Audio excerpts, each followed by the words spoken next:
Yeah. Hey, everybody. My name is E-Double. Their name is PJ Harvey. Let's go. Mama told me. Yeah. Black paisley. Mama told me. Yeah. Come on. Mama told me. One day I'ma grow up big and I'ma be a king. And my papa told me it's okay to sit when shit hurts. Don't forget your dreams, cause they'll get you through this so-called life they call living, but I call it strange. And I bet I'll do it, cause I'm on my way and strong enough that I can shit the pain. Hey, Mr. Sunshine, Mr. Rainstorm, meet me in the conference room, we need to brainstorm. Need some middle ground, need an even keel. But you're at war, pick the sides, give me fever chills. Take them both like my flu shot broke. I need to give and take to keep me out of that moat. My head above water, thoughts of those lost this week. All the tragedies say on repeat like we can't shake shit. I can't speak on it, fist to the sky but I can't beat on it.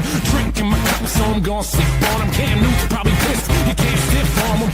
All these levels of these relative problems and benevolence is elegant for those who can solve them. I'm feeling pretty low like I'm stuck at the bottom, but I know I'll rebound like the Bulls with Rodman. I am just exactly what I will be, just a guy who can rhyme and chop ill beats. One day I'll recover from what ails me. Till then I'm on that fuck what the sales be. Mama told me one day I'ma grow up big and I'ma be a king. And my papa told me it's okay to sit where shit hurts. Don't forget your dreams, cause they'll get you through this so-called life they call living, but I call it strange. And I bet I'll do it, cause I'm on my way and strong enough that I can shake the pain. They talk about death, we trying to live life while they signal says left, but they really going right. But who cares, they got nothing to improve upon. Meanwhile we pass them fast lane Rubicon. So let the shitstorm ring and they try to dap us up, but we just leave them hanging. Yeah, so let them catch up with the language. They can talk shit, but you know that we can manage. They say they tired of the metaphors, they are only pissed that they never really ready for them. So go ahead and get ready for them. Pop another bottle, cause you're gonna need a steady arm. It's like we living in the Tron game. Lines are all blurred cause we're sipping on the Bombay. John Stock versus LeBron James. No competition when you factor in the time change. Babe, who sucks? Fuck what the books say. I can strike him out with 3 pitches in an arm sling. Yeah, and we can do anything. Mama said it's true and I put that on everything. Mama told me one day I'ma grow up big and I'ma be a king. And my papa told me it's okay to sit where shit hurts. Don't forget your dreams, cause they'll get you through this so-called life they call living, but I call it strange. And I bet I'll do it, cause I'm on my way and strong enough that I can shake the pain. We don't ask for the doors to close in this life, so we hoping they keep them open. And if they shut those doors, we'll smash the skylight till it's broken. Let's smell the roses, need to take that time to find our own road, so we focused on what's going. And our gold don't shine, it's not from no mind, so we're not just living for a token. Mama told me one day I'ma grow up big and I'ma be a king. And my papa told me it's okay to sit where shit hurts. Don't forget your dreams, cause they'll get you through this so-called life they call living, but I call it strange. And I bet I'll do it, cause I'm on my way and strong enough that I can shake the pain. Mama told me one day I'ma grow up big and I'ma be a king. And my papa told me it's okay to sit where shit hurts. Don't forget your dreams, cause they'll get you through. The chosen one.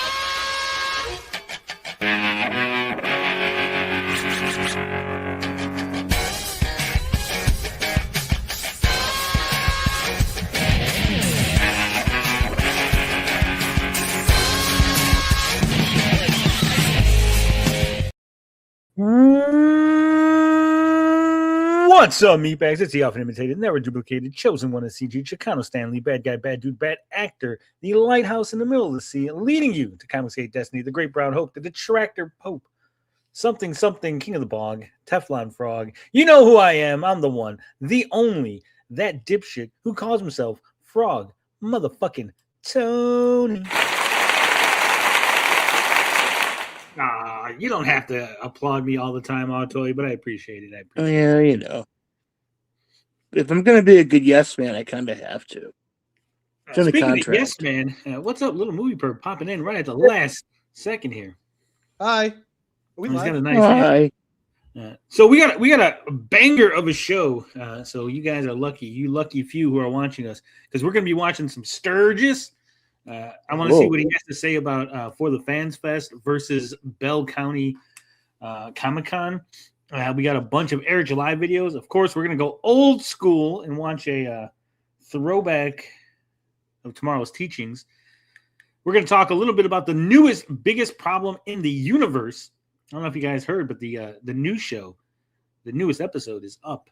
It went early. Whoa.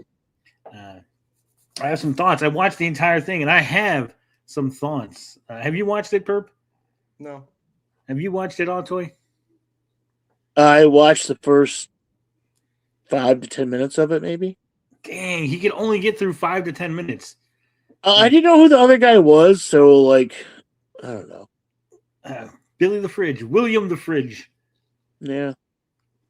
I mean, I like Vito. Vito's cool, you know, but I never watched the show before, so it's not like he didn't lose anybody or whatever. He didn't gain anybody either, but yeah, that's the most important part. We'll go over that, and then of course anything that comes to our mind, as always. But first, I got to go through this. We got a super chat came in early. Super. Someone named a little movie perp, popping that cherry early. He said, "Send me the link." Yes. You want the Legend of Zelda link?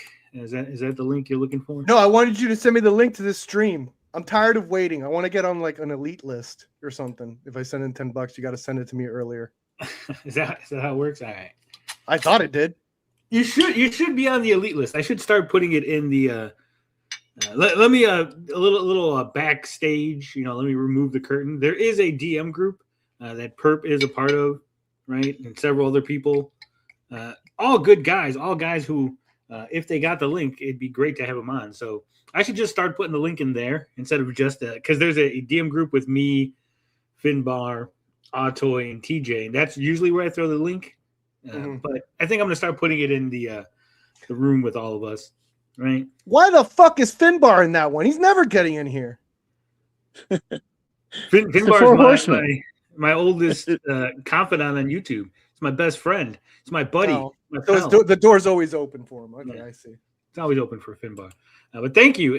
And I know that you don't like this Eric July song. So instead of the Eric July song, we'll play something different for you for your $10. Salute. Salute. Cool. Okay, so here's the shop, by the way. frog-tony-shop.fourthwall.com. That always gets me every time I listen to that, and because he doesn't mess up. I want to understand Larry's mind, right? Because he says frog-tony. He goes, no, my mistake. Frog-tony-. It's like there was no mistake. That you didn't make a mistake, Larry. Why did you think you made a mistake? No. He made a mistake in his head and he apologized to everyone for it. That's pretty cool. That's very nice of him. And don't forget, those things are still up. He was suing us. What was it, like a year and a half ago at this point now? He was suing us. He was going to take it down. Yeah, at He least. go across state lines, across country lines. He was getting the Royal Canadian Mounties. They were going to come collect me and bring me across the border. They were. It's crazy. Oh, But we beat it. We won. We will win. And we did. But I'll tell you, how are you doing, buddy? How's it going? That's good. Okay. You know, like my tangent for today is going to be Star Trek. Sorry. All right. The new episode came out today. And like, they're always trying to do different tropes, these people, these Kurtzman people. And so this was a shore leave trope, which has been done. Every iteration of Star Trek does the shore leave thing where they go, they have fun, they let their hair down, whatever, right? Wait. I got to stop you. I got to All right, go ahead. I got to do the classic. Tony interrupts in the middle of a story. But how the hell do you have shore leave when you're in an intergalactic space flight? Well, that's the thing. You go to a place like Risa. Think Next Gen, like they would go to Risa. Okay, but what I'm saying, like places like that.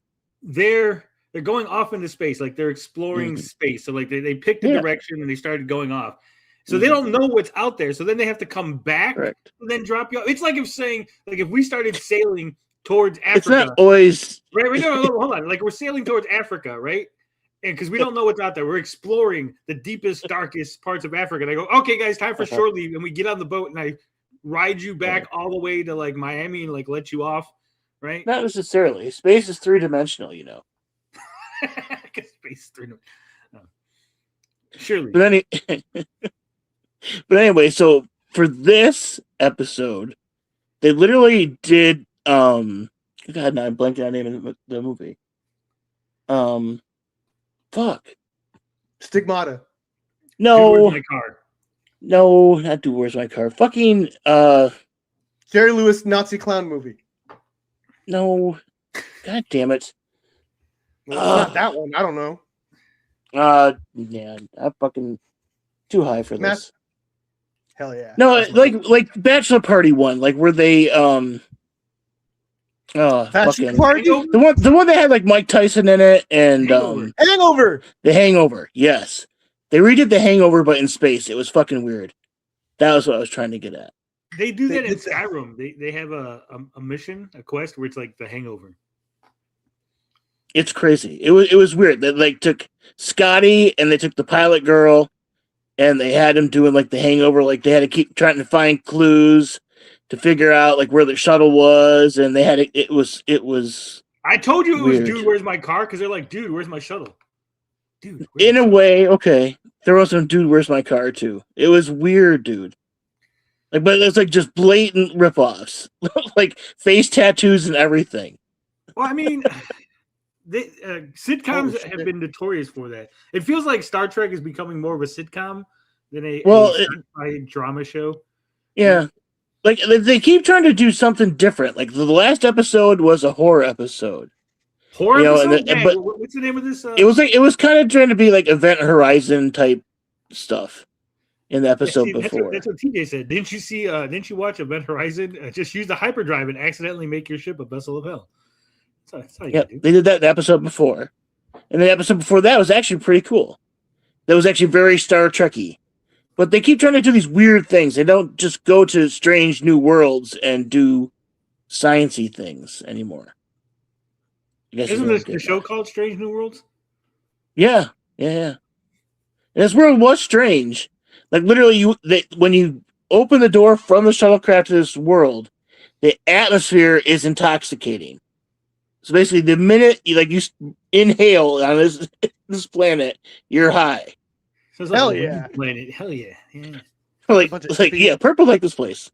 I would like this place. What? So I haven't watched. Obviously, I'm not a big enough Star Trek guy to be watching this. But what is the strangest world that they've gone to in this series? Oh, there was one. Hold on. Every like Star Trek and Star Wars, everything that they show, like we're going to this like strange place. It's a planet that's unexplored, and they get there. It's like, oh, it's dudes, but they're wearing like red clothes. Like that's so strange. They worship a goat god. Oh my god, this is like the strangest. Like there's nothing in sci-fi that's actually uniquely strange. It isn't like they go to a planet. It's like, oh, it's actually giant moths that fucking eat people's brains, right? Like it's just like, oh, it's just people, but they're a little bit different. They have blue noses. Isn't that strange? They got little ridges on their foreheads. We call them Klingons. Dude, you're thinking of the old Star Trek when they were like budgeted and just even the new Star Trek. So what's the strangest new world that they got? A red planet. I mean, no, a red tree planet with a bunch of like white Indians.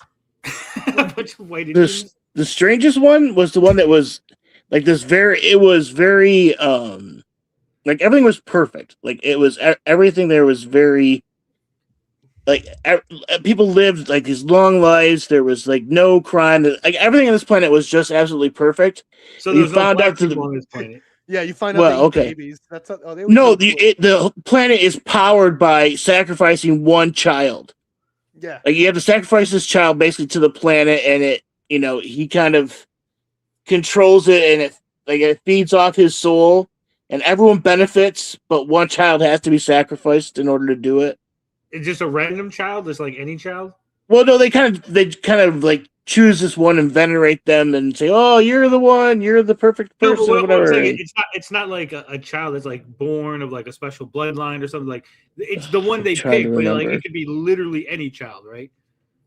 No, it is kind of like I think it was like a special bloodline type of thing. I was So gonna say they because don't that do would it just just pick like the people start worst shooting child, crime? right? Like the little kid is like picking on everyone and like causing problems at Yeah. school. Like, guess Then who it gets wasn't like sacrificed? that. No, you couldn't take the worst little kid in class, and no. But that was would be kind a of fucked really up. good. But the thing think is, about like that, even that story was ripped off by someone else. it. Yeah, Like there was a think about famous it. sci-fi writer had. Hold Go on for a ahead. second. Right. Think about it. If you knew, if you were in school and you knew that one child of your age group was going to be like thrown into the volcano, right?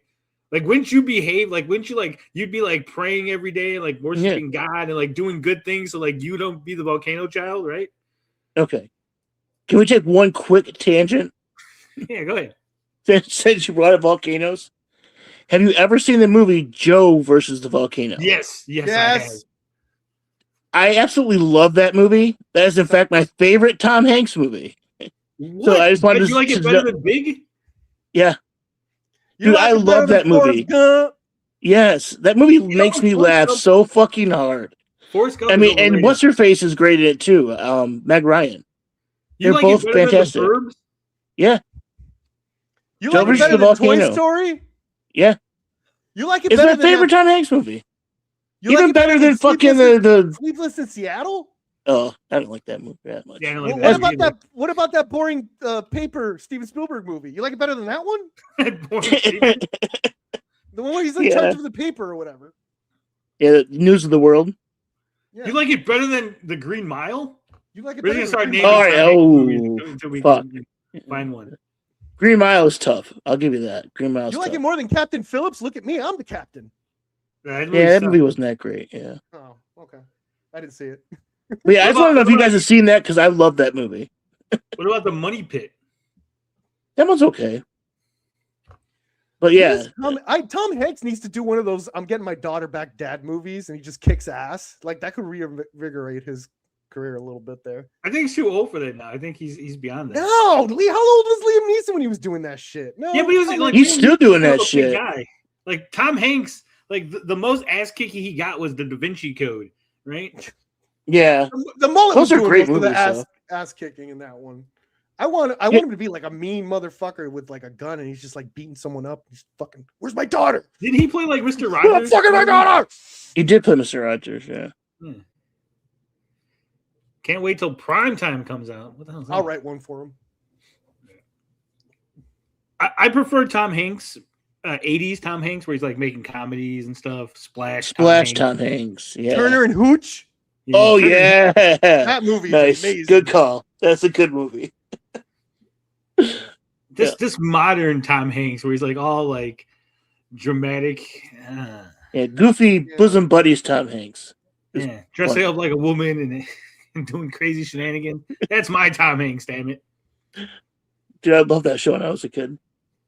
I'm gonna start putting that online. I'm gonna tweet that out. A picture of Tom Hanks in drag. Look what they took from us. Thanks a lot, Obama. Stop it. At least you're not doing the one with AIDS. He's dying of AIDS. Philadelphia. Yeah. Look what you did. Modern Tom Hanks is too miserable. Yeah. So you're not loving Star Trek, is what I'm hearing, Toy. Yeah. The first episode was really good. Like very nice, cool Star Trek, type stuff. But this one was like I wanted to like it, but it's just it was just. I heard don't they had know. dinosaurs recently. Dude, that was the first episode. Like they literally had to be part of the meteor that killed the dinosaurs. Like the Enterprise was part of that. Hell yeah. They went down with the meteor. They wrote it down. They did like a bender, huh? And they just started shooting. Well, they had to let it happen. They had Strange left. Woo!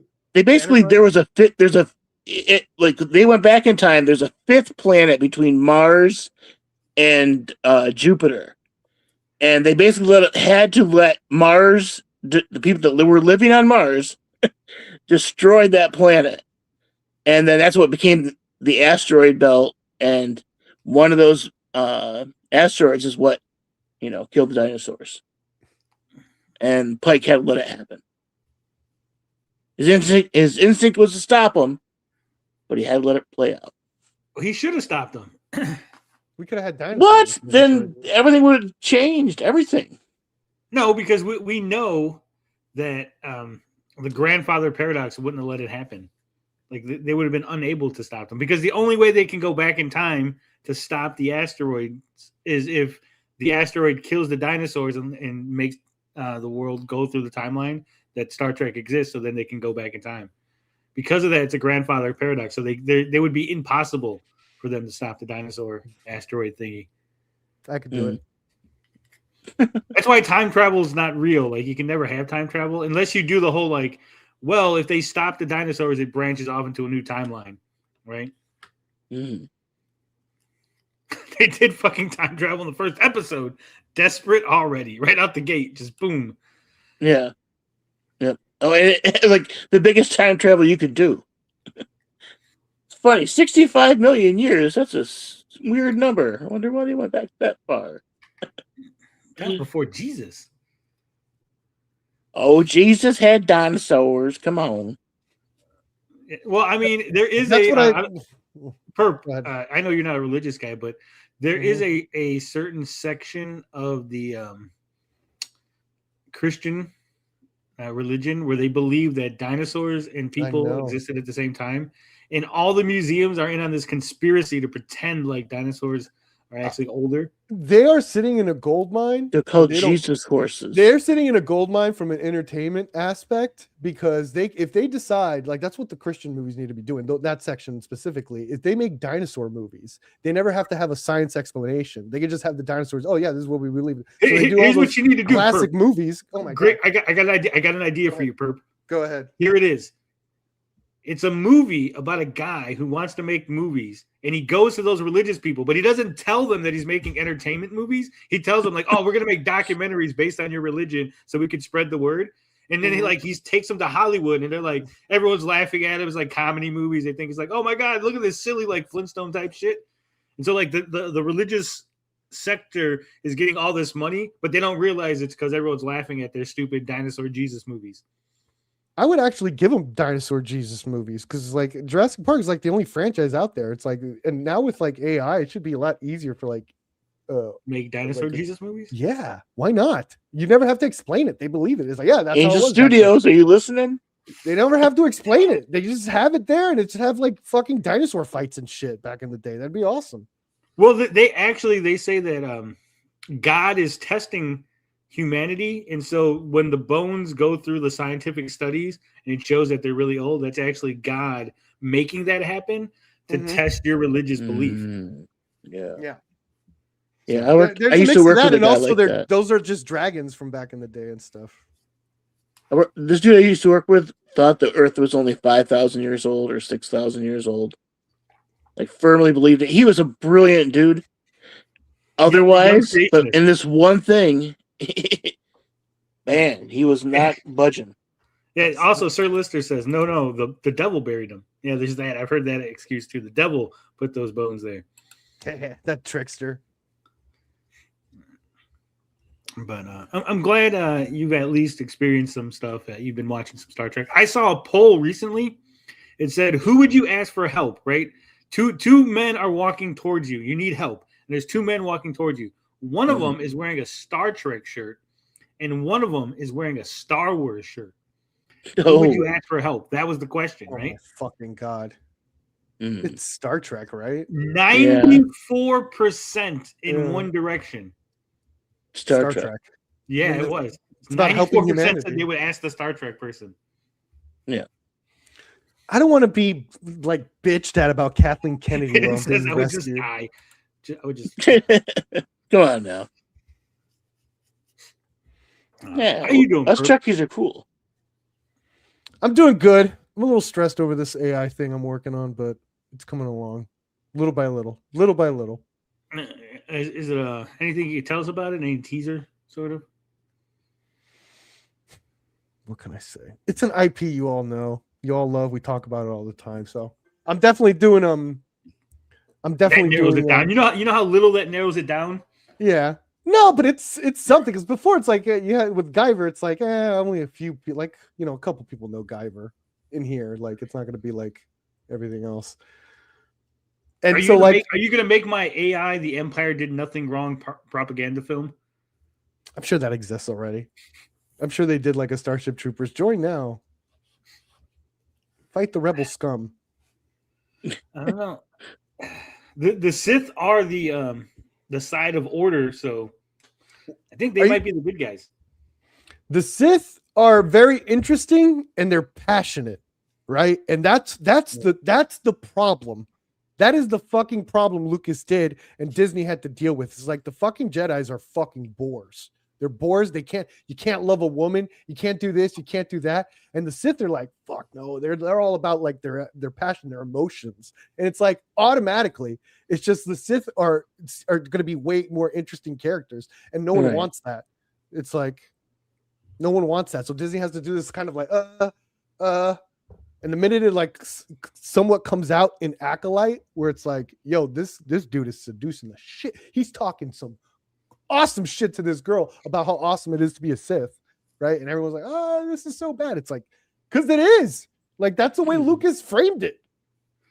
I mean, you got one side that goes, you got these special powers, but you can only use it in this very small, specific way. Yeah. Or the other side goes, hey, you got these awesome powers, you can do whatever the fuck you want with them. And we're gonna it's like, do you want to be a samurai or do you want to be a ninja? Yeah, basically, right? You want to be a ninja. You want to be a samurai, never use what you know. Also, ninja and if fuck you people really up. think about it, so the Sith only train two. There's the main Sith and then his apprentice, right? Whereas the Jedi, they go around stealing children and like training child soldiers, right? Yeah, They're the Sith fucking- wasn't always like that, though. Yeah, no, the Sith didn't do that. Have the Sith train child soldiers? That'd be They crazy. used to. What are their that's the schools look Jedi. like? Fucking basically Yoda is Coney 2016, right? Mm. He's out there training the child soldiers on Dagobah, getting them all ready for the big fight. One of the big Sith lords instilled the rule of two. Oh yeah, that's because they all started killing each other. He's like, wait, hold up, guys. Maybe we shouldn't just all start killing each other. Maybe there should only be two of them. There just needs to be a Sith. Maybe two of us should live. Like no Sith actually took over and actually said, you know what? I'm not gonna do that shit. I'm gonna train all you guys. I'm gonna have a fucking army of Sith. Like fuck that. Well, actually, if you want to go that route, Yeah. Remember Palpatine had Vader, and he also had Darth Tyrannus, but also he had Maul. Like he had like a bunch of apprentices. Yeah, he did. Yeah, But it made it seem like he would only get him after the previous one died. Like he never had him in the same room. No, because Darth Tyrannus was already his apprentice, while Maul was like his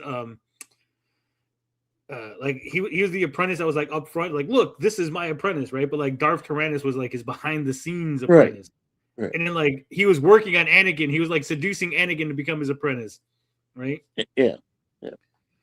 And then in the video game, Darth Vader gets a secret apprentice because everyone just gets an apprentice. Everyone gets an apprentice, Right. yeah.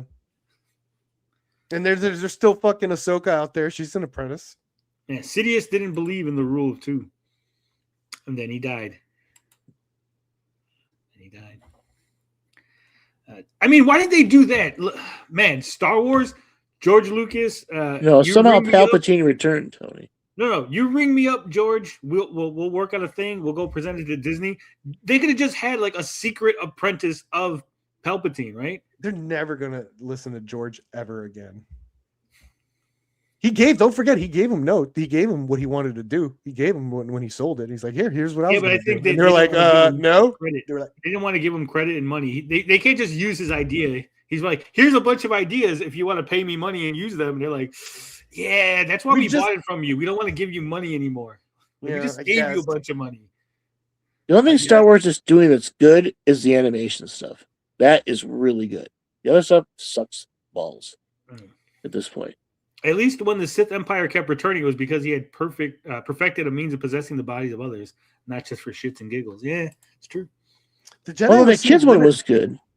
Sculpture Crew was good though. I like I'll admit Acolyte. that. I like Acolyte, but I see the flaws in it big time.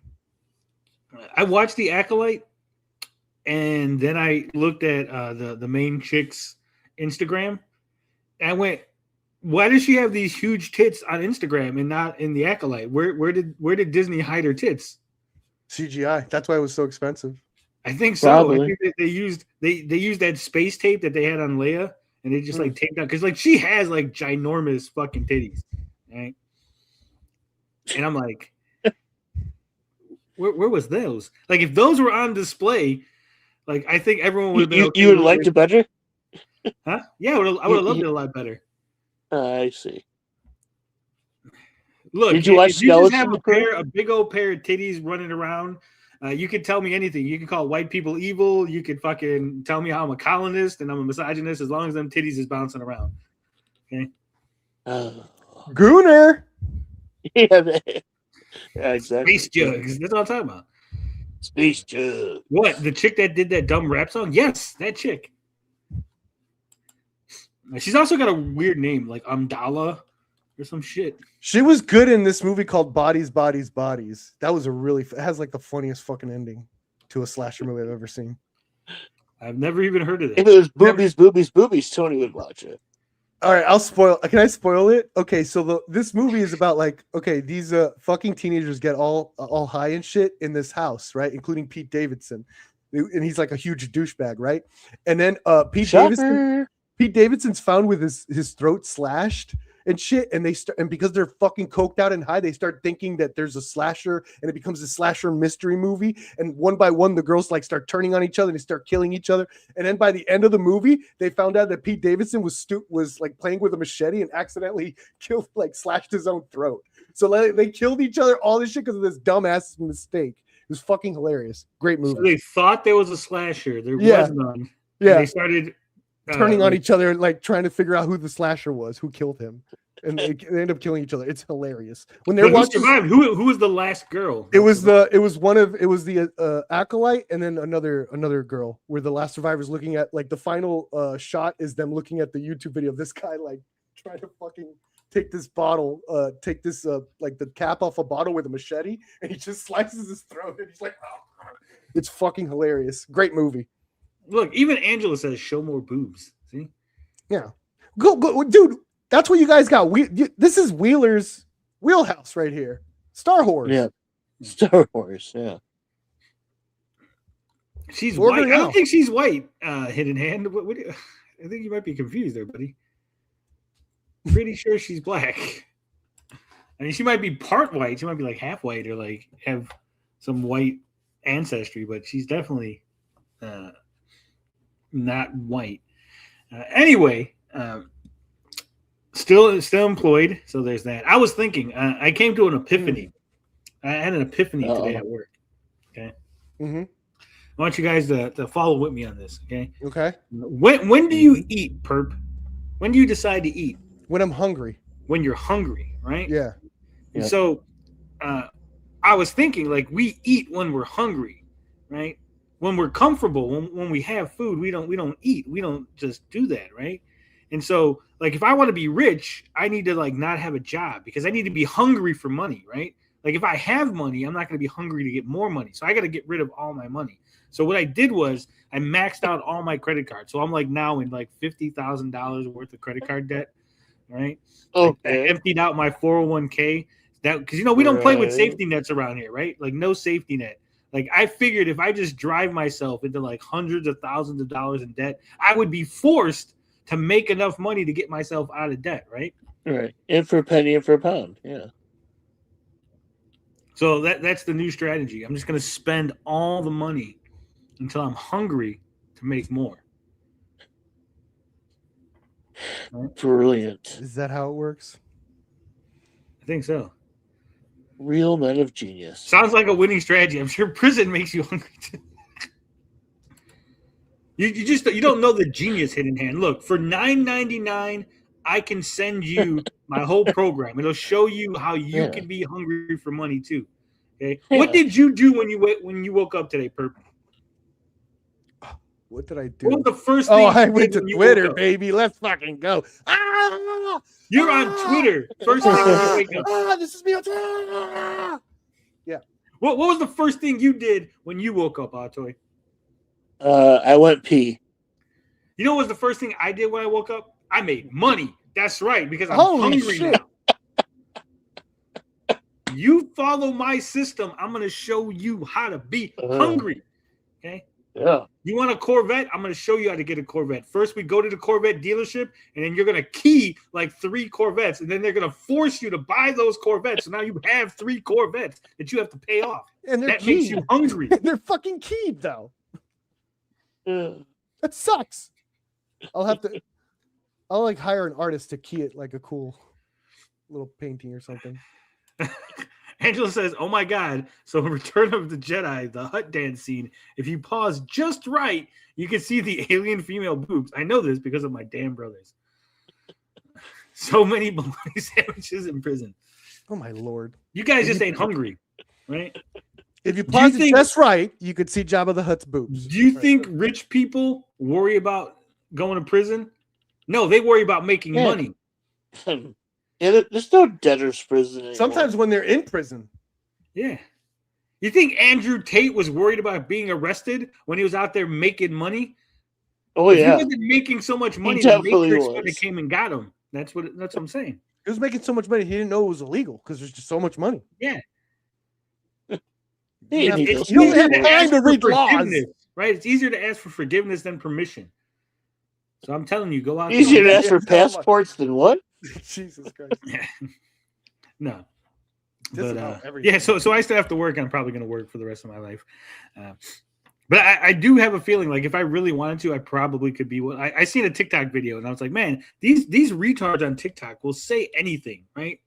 They will literally Well, say yeah. the stupidest fucking thing, and people are like sending them money for their like system, their program. I watched people talk about going to Chime, the Chime app, putting in someone else's information into this app, and then take all the money out. And that was a glitch. I'm like, no, that's just bank fraud, you fucking retard. It's not a glitch. It's not a glitch to put someone else's social security number into a bank account and then, transfer funds out of that bank account Right, into cash and have it. So, It's not a glitch, Tony. and these people were charging other people to show them how to use the app to take money out and run up their debt. So if these people can do it, I think I can do it. I think I can be a real, like, forget grifting, forget like saying that like everything's woke. Like, I'm gonna go to the next level. When I'm grifting, it's gonna be like a huge thing. I'm gonna be like, hey, did you hear about this new scam? If you just get like fucking tape and put it all on your hand, and then when you reach into the bucket to like drop a nickel, you just take all that money from the charity bucket out. Look at that. Boom, you're on the come up. I'm gonna show you my system, all right? That sounds like a crime, at least a felony. Yeah, that's what I'm saying. Like they're literally on like TikTok and Instagram, like telling you how to commit felonies. Yeah. When I play a dope melody. So if that's the world we live in, I think I'm no longer going to follow the law, no longer going to follow rules. Perp's going goblin mode. I'm going hobgoblin mode.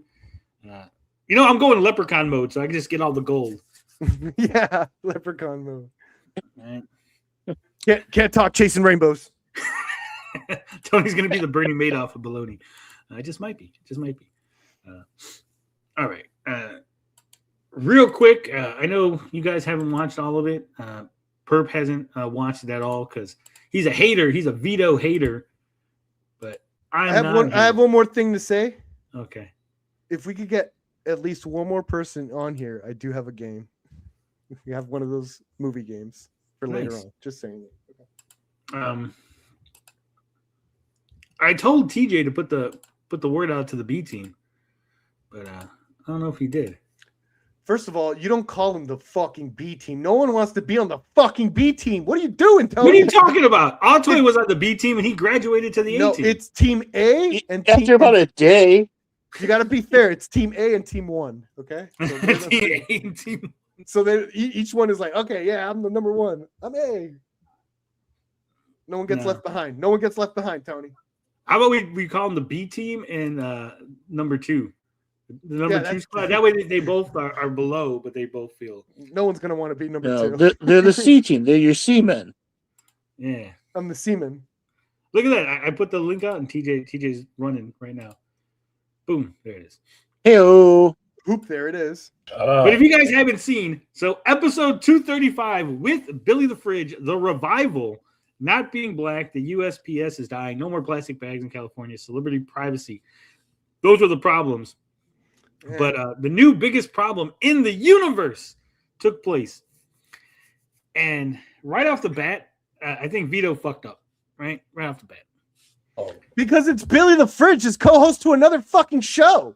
No, but even before the Billy the Fridge part, right? Even before that. Okay, go ahead. Episode 235. No, Vito. This should have been episode 1. Yes. Don't cling on to the past. Why are you like? He's trying. Like this feels to me. Okay. The rebirth. No, but to me, this feels like he broke up with Dick, but he's like hoping that Dick will come back. So he's like, if I keep the numbering the same, like if Dick comes back, it'll be the same show. Like he could just come back and slide in. Like you got to make a clean break, buddy. Episode 1. You're a new show. Dick is a silent partner who gets paid some money, but this is your show, right? You're not on episode 235 of the Dick version of The Biggest Problem. You're on episode 1 of the Vito version of The Biggest Problem, right? I've seen it done like Drunken Peasants did it like this too. They were like constantly switching. Did Dick do when Maddox left? Dick didn't go continue the numbering. No, yeah, he started Dick number 1. It. So Vito should do the same. I see. Why Vito is the guy in the cover dressed like Bret Michaels? That's just Billy the Fridge's style. I'm telling you, Perp has to stay for the members' questions, by the way, Cosmic says. Sure, but I'm getting high, Cosmic. I'm getting high. He definitely should have, it should have been a clean break. New show, new format. I don't think I don't feel either way about it. It's like he chose that route, like where it's like, I'm gonna keep it going. This is the show. This is the same show, just different. Yeah, but it's not the same show because again, it's not like Dick and Vito was that version of the show. Yeah.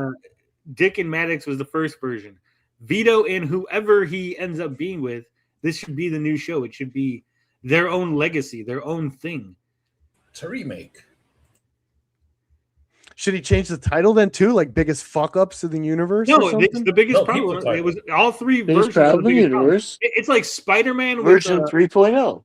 No, could you imagine if the Tom Holland Spider-Man was like called Spider-Man 4? You're like, why is it 4? Oh, because it's following off of the numbering of the what's his name?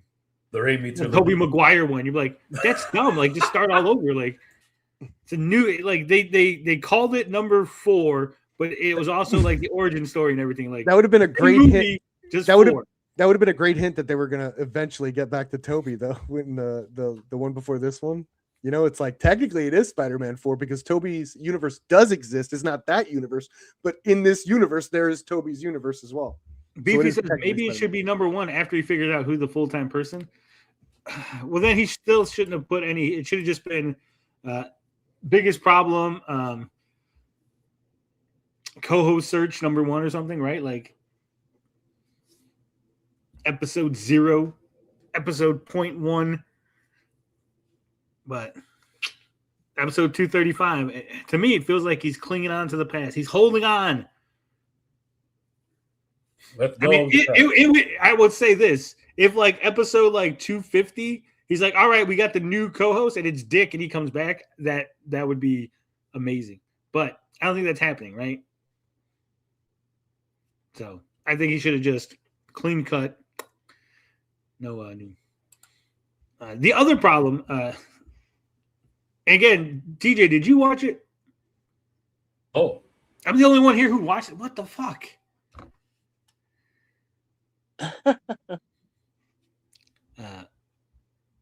It's Billy, Vito, Billy the Fridge. He already does a show with him. Vito, I think he's drunk with power because they played so many videos on this episode. And again, it's supposed to be an audio podcast. It's supposed to be a thing where like people can listen in, like whether they're doing dishes or, in podcast form, like having video. And it was just like they watched like an entire like interview with this like black guy who like got fired from like Oxford or something for like faking his resume and shit. And it's like, yeah, the story of it was kind of funny, but like we didn't need to like watch the interview and watch like him answering dumb questions. It was just too much video on this audio podcast. And I know Dick was always like, "No, Vito, don't play the video. Don't do like." He would just talk about it, just tell me the problem, whatever. I think there could be a balance. I think Vito went too far into like play the video direction. So he's got to pull it back just a little. And then of course, no Frog Tony on the show. What kind of shit is that? So, but why weren't you guys watching? Because I thought you guys were fans of Vito, especially you, Perp. Yeah, Perp. I'm the same way. It's like Billy the Shrug. Free, And now I'm not regretting it. It's just like these topics aren't my thing either. I like pop culture talk. You know, none of this is. Oh, you would love this because I like shitting on Vito for his terrible fucking Hollywood takes and stuff. they went USPS is dying was Billy's problem, right? It was like, oh, like the post office needs money and they're running out of funds and blah blah blah. And somehow it went from that to Chinese buffets and Vito filling up soup bowls with butter. Mm-hmm. What? Why would I Yeah, love that? like the tangent. You think we go on tangents? Like they went on the mother of all tangents. Hey, when you get the Chinese buffet and you put the butter, and then Billy was like, "Yeah." Yeah, it was two fat guys salivating over like buffet hacks. It's like, oh my god, you could put butter in a soup bowl. And these You're like, yeah, and then you go like all the crab legs, and you're like, I'm like, oh my god, these fuckers Like, have what the is this nerve to make podcast? fun of women. Yeah. There was no disagreements at all. Like everything was like, Yeah, the butter is great on the soup. yeah. It Tell was, him, Vito, it is. and also like someone mentioned Magic the Gathering, and then of course that was like a 20-minute Magic Oh, the God. Gathering. Oh, of course. So, I fuck yeah, asked, Beefy approves. I of got a buffet. bunch of through life's weird lifeisms. I got a bunch of like valuable fucking Pokemon cards, and I was telling him, "Hey, I'll give you these Pokemon cards if you give me airtime." But I think I'm gonna take that back. They have butter at buffets. Well, apparently the buffets that Vito goes to, they have the crab legs, and I guess they have a big thing of butter that you can put into like bowls so you can dip your crab legs. And Vito's like, I just go up there with a fucking big old soup bowl. He's just fucking ladling fucking butter, like fake butter, into a big old soup bowl and just dipping his fucking crab leg. I think he's just drinking. I think he's just drinking straight fucking Biggest butter. buffets in the universe. Margarine. Yummy. Trans fat. But Tony, You know Vito loves the trans, people like especially the it. fat People ones. like. He's just gonna say people like it. People like when they go on tangents, and that's the show. The show is mean- tangents. It was good. Good. Right? It was, some of it was interesting and funny, but it wasn't biggest problem, right? It'd be like if you tuned into their Magic the Gathering podcast and they started talking about Avengers and Marvel. Like it might be interesting, it might be funny, but that's not what you tuned in for, right? What did you tune in for? Really, just like It's the problems, the arguments. It's like one guy going like, this is the biggest problem. The other guy going, that's a bullshit. Like arguing over why or why not this might be the biggest problem in the universe. oh, I could do that. That's the show. That's the format. Vito, Like if I came in and was like, hey, you know what the biggest problem is, Perp? Fucking Hollywood directors up their own ass. You right? And you're like, what are you talking about, Tony? Fuck that. Hollywood directors they're allowed to like have fucking things. And I'm like, no, did you see the fucking they're thing allowed Nolan to have did? things. How dare you? Nolan's out there fucking just putting Lupita Nyong'o on the fucking Helena Troy. Like, what kind of bullshit is that? And you're just like, you argue over shit. If I'm saying these things and everyone's just agreeing with me, it's a very boring Yeah. show. I agree. I don't agree, actually. Fuck you. Renaissance says the show always seemed lame to me. Damn. No, it's fun. They're funny. They're funny. Dick and Vito are very funny. Yeah, and they're They- funny because they would argue. Like Vito would think like he would have a good problem, and then like Dick would like shoot it down or tell him why it was dumb. And then same thing, like Dick might come in with a problem, and Vito's like, "Oh, that's stupid. You're just fucking. It's some dumb problem because you couldn't figure something out, like because you're an idiot, right?" Yeah. They Like, wouldn't. food They wouldn't. buffets. Well, at the same time, they What's wouldn't the disagree that deal? much. They wouldn't disagree that much. Like sometimes they would just build on each other. It's like, yeah, that does suck. And then this, and then you got to do this, and then you got to do this. And it's like they build off each other. If it's a good problem that they both agree on. No, but usually what would happen is they would start like disagreeing, and then one would bring the other one around to like, well, no, this is a good problem. Like, yeah, you're right. Yeah. That does make sense. I don't know.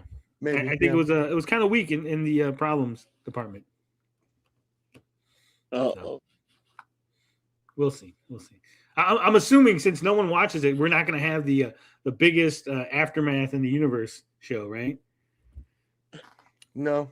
You guys fucking everything up. I was going to go like the. I'm sorry, bro. Look what they have up there. No more plastic bags in California. Who gives a fuck, man? Plastic bags in California. Well, actually, the real problem was Vito said he went to the store and they had paper bags, but the paper bags didn't have handles. Oh shit! So he had to get handleless paper bags. What does that look like? Hold on. You've never seen a paper bag without handles? A paper? Oh, paper. I was thinking plastic. I was like, plastic. Yeah, without handles. Plastic without handles. What the fuck is that? Yeah, it's like a sandwich bag. That's a sheet. Yeah, it's just a sheet of plastic. You just that's a ghost. You just make a bindle out of your groceries and just carry it. So like yeah, there you go. Yeah. Wait, but can you just make your own fucking handles on a paper bag? You just do this little thing, like you put the paper up, and go, do a little fucking little neck strike, hold it up there, and go. Brah! And you got yourself a little handle. I guess until the bag rips, then you, yeah. Well, do you think Vito? Be honest. Do you think Vito was buying light groceries, or do you think he was buying heavy groceries? Right? He's just buying mayonnaise and shit. Fucking lots of groceries. Mayonnaise.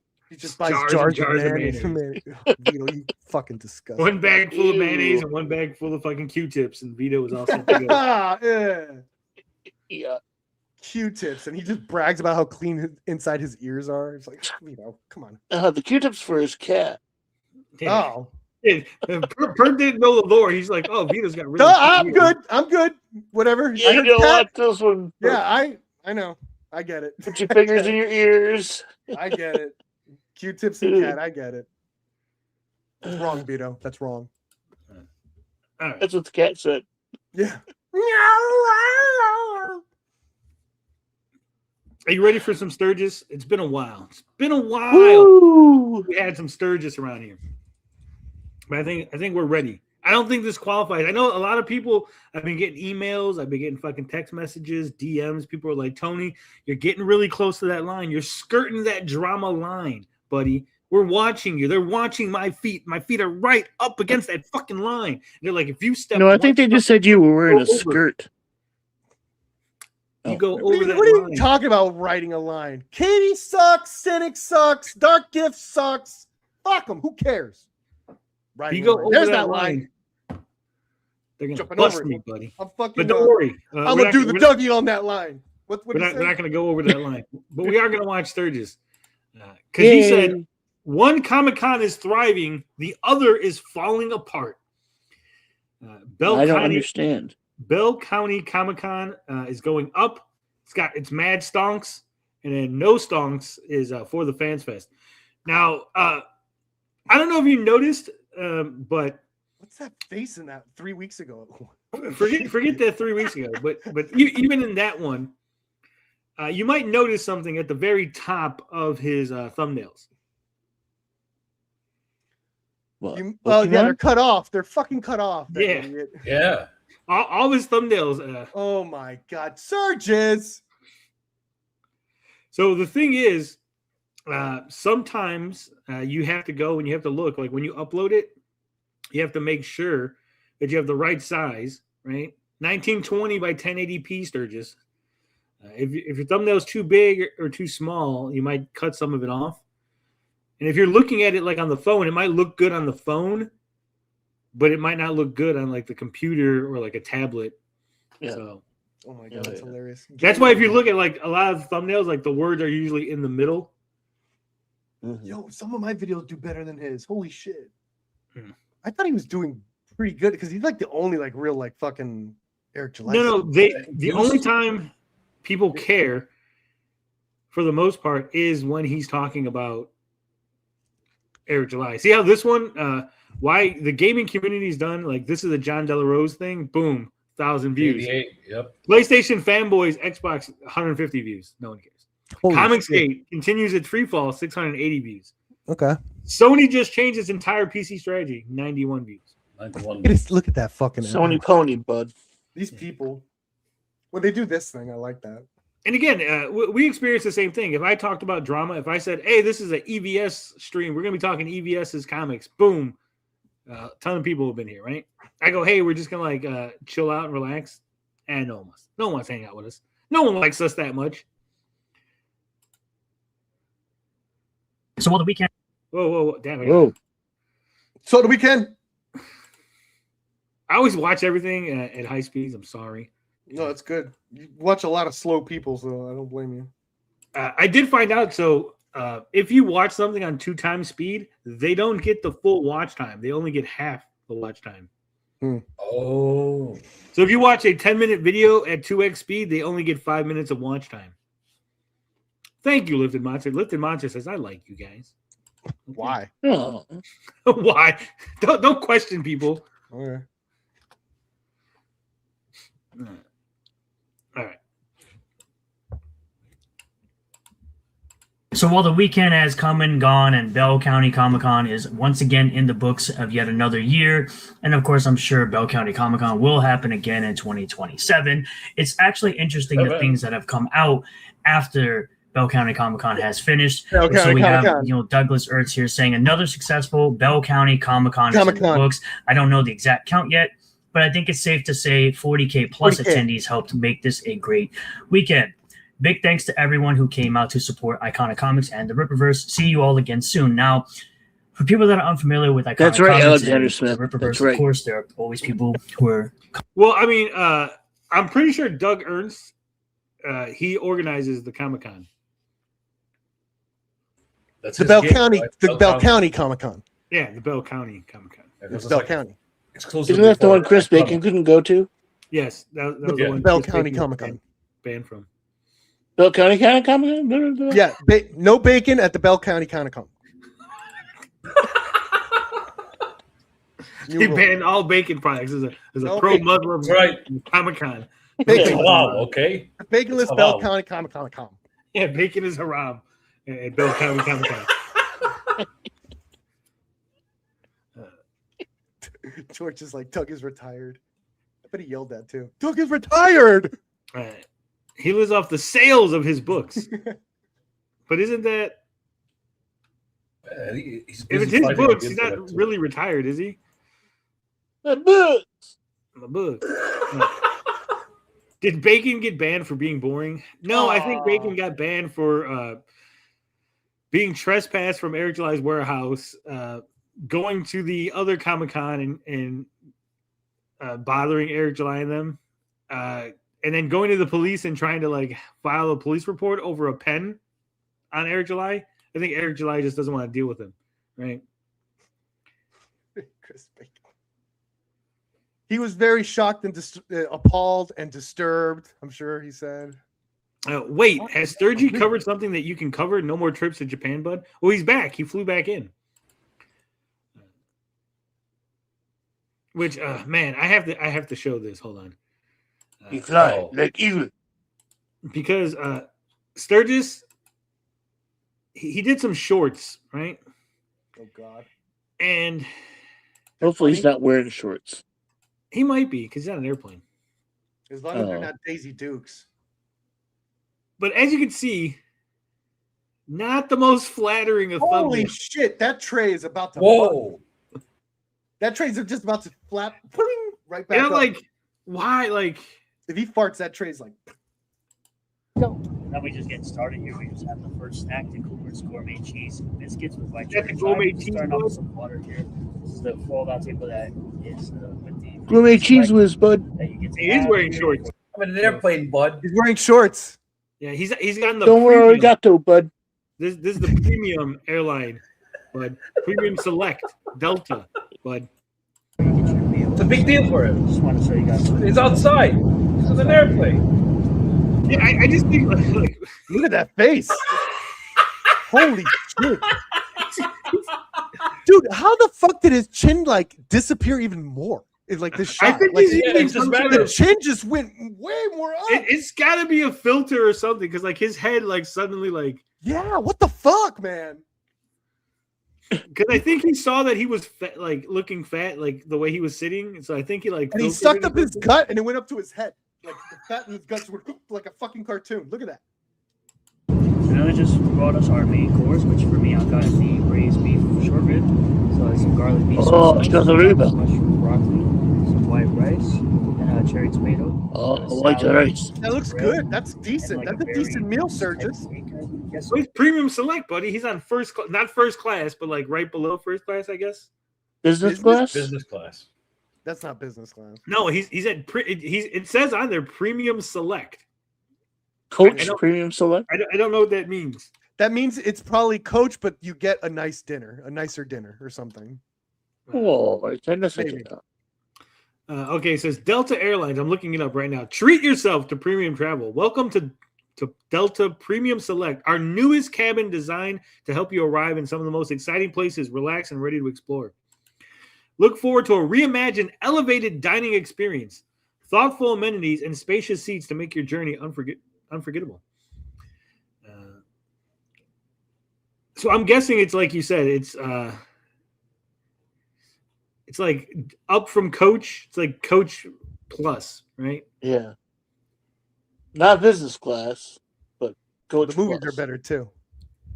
Okay, so it's so funny. So they got Delta Premium Select Basic, Delta Premium Select Classic, and Delta Premium Select Extra. Extra. Who the fuck so- would pick basic? I'm assuming so. Like, does this mean that there's like it's basically like Coach Plus, Coach Plus Plus? It's in the front. Right? Is there like a back and front thing? I don't know. The premium is the closest to first class, I guess. You guys could see through the curtain. Do you make believe you're in there? So so here are the levels when it comes to Delta. You got Delta Main Basic, Delta Main, Delta Comfort, Delta First, Delta Premium Select, and then Delta One. This is probably just a scam. They all mean the same shit. Probably. Not a scam, but like it's like, It's like I think it's just a fancy name to make it sound like, hey, we're gonna charge you extra money, right? It's S tier Right. Coach. we're gonna give you some. We're gonna give you a tiramisu as dessert, and you get to. Well, I would assume like obviously this is a longer flight. I think he says a 12-hour flight. Yeah, it's brutal. So That's how it was for New Zealand when I went over there. And of course, I bought some water. So this is gonna be the first course for the meal. We got also, man, how many times have we seen Sturgis in that same shirt? Like even on vacation, he's He rocking. never that. leaves that shirt. So he- He was coming later on. Best fit. What do you want? Just want you guys to see all that good stuff. is it? Oh the my best? god, dude! Look at that. What the fuck? Staring into your soul. Dude, that's literally like I would literally put that in a horror movie. Like that's Yeah, creepy. this is, he looks like he came out of the back rooms. Like like if that came out of like the darkness and it's just staring at you, it's like fuck, bro. That motherfucker ain't real. He's Yeah. sick. Good. And now we're having He better not be. I That ain't swear normal, that man. there is some sort of like Filter, yeah. No, there. our choice for our almost there meal. I'm going to be getting the roasted chicken, the spicy garlic miso sauce. He probably said, "Put that filter so it looks like we have more space than we have." It's like, Yeah, there's a filter. Cabbage, Yeah. carrots, everything sandwich. shishito peppers, and white rice. You can see it right over there. Oh, wait, Yeah. nice. look at that Sprite. Hey, check out our the Sprite. Japanese Sprite. Japanese Sprite. Sprite. Check, look at that. And then we So, yeah, I saw that and I was just like, that was a bad angle, Sturgis. Like, why would you? It's a horror movie angle. He's not fat, bud. We're just all coping and seething. coming to the channel as new people. So if you are new here, be sure to subscribe to the channel. Iconic Comics is, of course, a company that was started with Douglas Ernst and Tim Lim, of course, creating the Trump parody books. And then afterwards, Common America, which is now a worldwide property, being seen in Say Wide, worldwide property. I don't Worldwide. think that's how that works. It's a worldwide property. Isn't everything a worldwide property technically? Like, what do you mean? No, like this is like it's a. It sounds weird. Like a worldwide property sounds like the world owns it. It's like a worldwide property. Like the whole world can use it. The whole world knows it. Yeah, Robin America. I said earlier, one of my college films got like in China, and they even made a poster art and all this shit. I guess my college film was a worldwide property because it showed up there. I mean, my book's on Amazon. Is that a worldwide property? Yeah, Amazon does Amazon ship everywhere in the world? Worldwide. Yeah. Worldwide property. Right. Japan, of course, and then they made other series like Soul Finder, Arc Athena, Butch Gilligan, and the like. You can go to their website. I'll leave a link. Okay, so What's the that? way he said that. That's cute. Black Ops, like Black Ops, but it's with a bunny. That's super cute. I'll give him that one. Okay. Yeah, but okay, so he said like Iconic Comics started this stuff, right? And then he starts talking about the other books. Listen to the way he says this. Hold on. That was started with Douglas Ernst and Tim Lim, of course, creating the Trump parody books, and then afterwards, Common America, which is now a worldwide property, being seen in Japan, of course, and then they made other series like Soul Finder, Arc Athena, Butch Gilligan. They made other series like Iconic Comics didn't make Butch Gilligan. It's not them. These are Even different Stopple made creators. Sturgis. Like they're publishers. This isn't like Marvel, like where Marvel owns all the stuff and all the stuff they're publishing is like, I'm pretty sure other people made that stuff and then like Iconic published it, right? Yeah. And what's really funny is that he would know the difference. Probably if it's video game talk, he would know the difference between like a studio and a distributor, right? He'd get on people's ass for that. Like he'd be like, "You don't know that." When it comes to comics, forget it. Tourist, bud. And the like, you the can go to difference their between website. whatever is Ripperson and Ripperverse. You know, that's Sturgis. He thinks That looks dope. That actually looks cool. I might look that up. Black Hops. Yeah, I mean that's that right there. So like that one is Tim Lim and Pellegrino, right? So like, I think that is like in-house. Whereas again, like Butch Gilligan, Series like Soul Finder, like this is Douglas Ernst and Tim Lim, their book. Arc Athena. This is not theirs. It says Canetta, Peralty, Weathers. Butch Gilligan, Obviously, this is Sven Stoffel's stuff. and the like. You could go to the That looks good. And Studio Baba. So again, I don't know if this is their stuff. Pretty sure it's probably not. It's a whole Baba crew, Booey. their website. I'll leave a link to it in the description. But I find it very funny how on the other side of this coin, The other side of That's this coin. funny, So the bud. two sides of the same coin. Are you sure you want to use that as your analogy, Sturgis?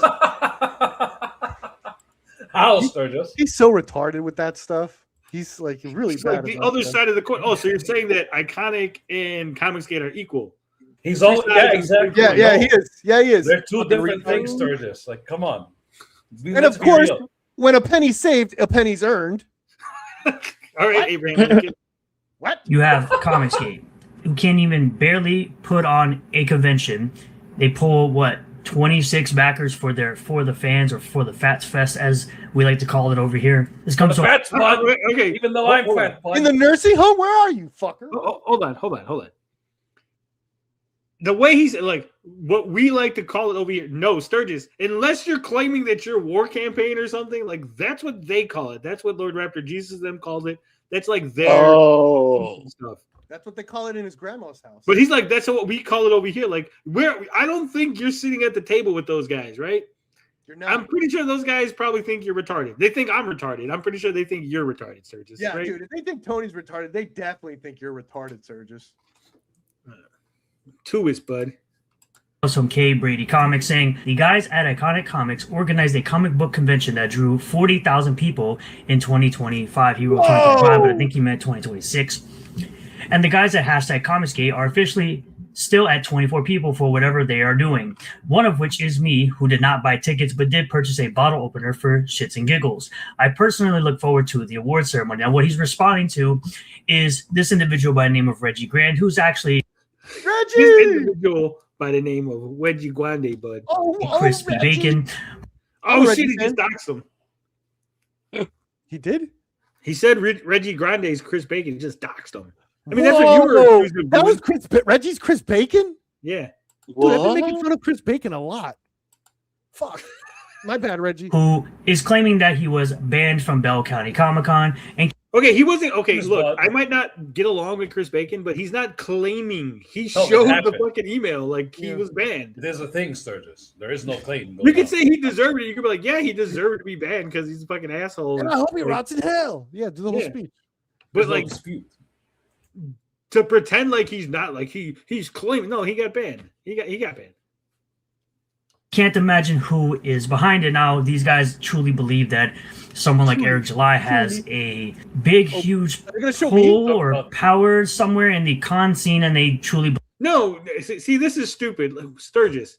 No one thinks that Eric July has big pull in the con scene. People think that Eric July, who's friends with the guy who's organizing the convention that he was invited to go at, he might say, hey, organizer of the convention I'm attending, this guy is a harasser of mine. I would like it so he does not show up to the convention. You don't think that's like out of the realm of possibility, right? That's like if like, I love Liam. Liam's my guy, right? But if Liam was going to a convention, he was like, hey, do you think you could ban fucking these idiots that hate me?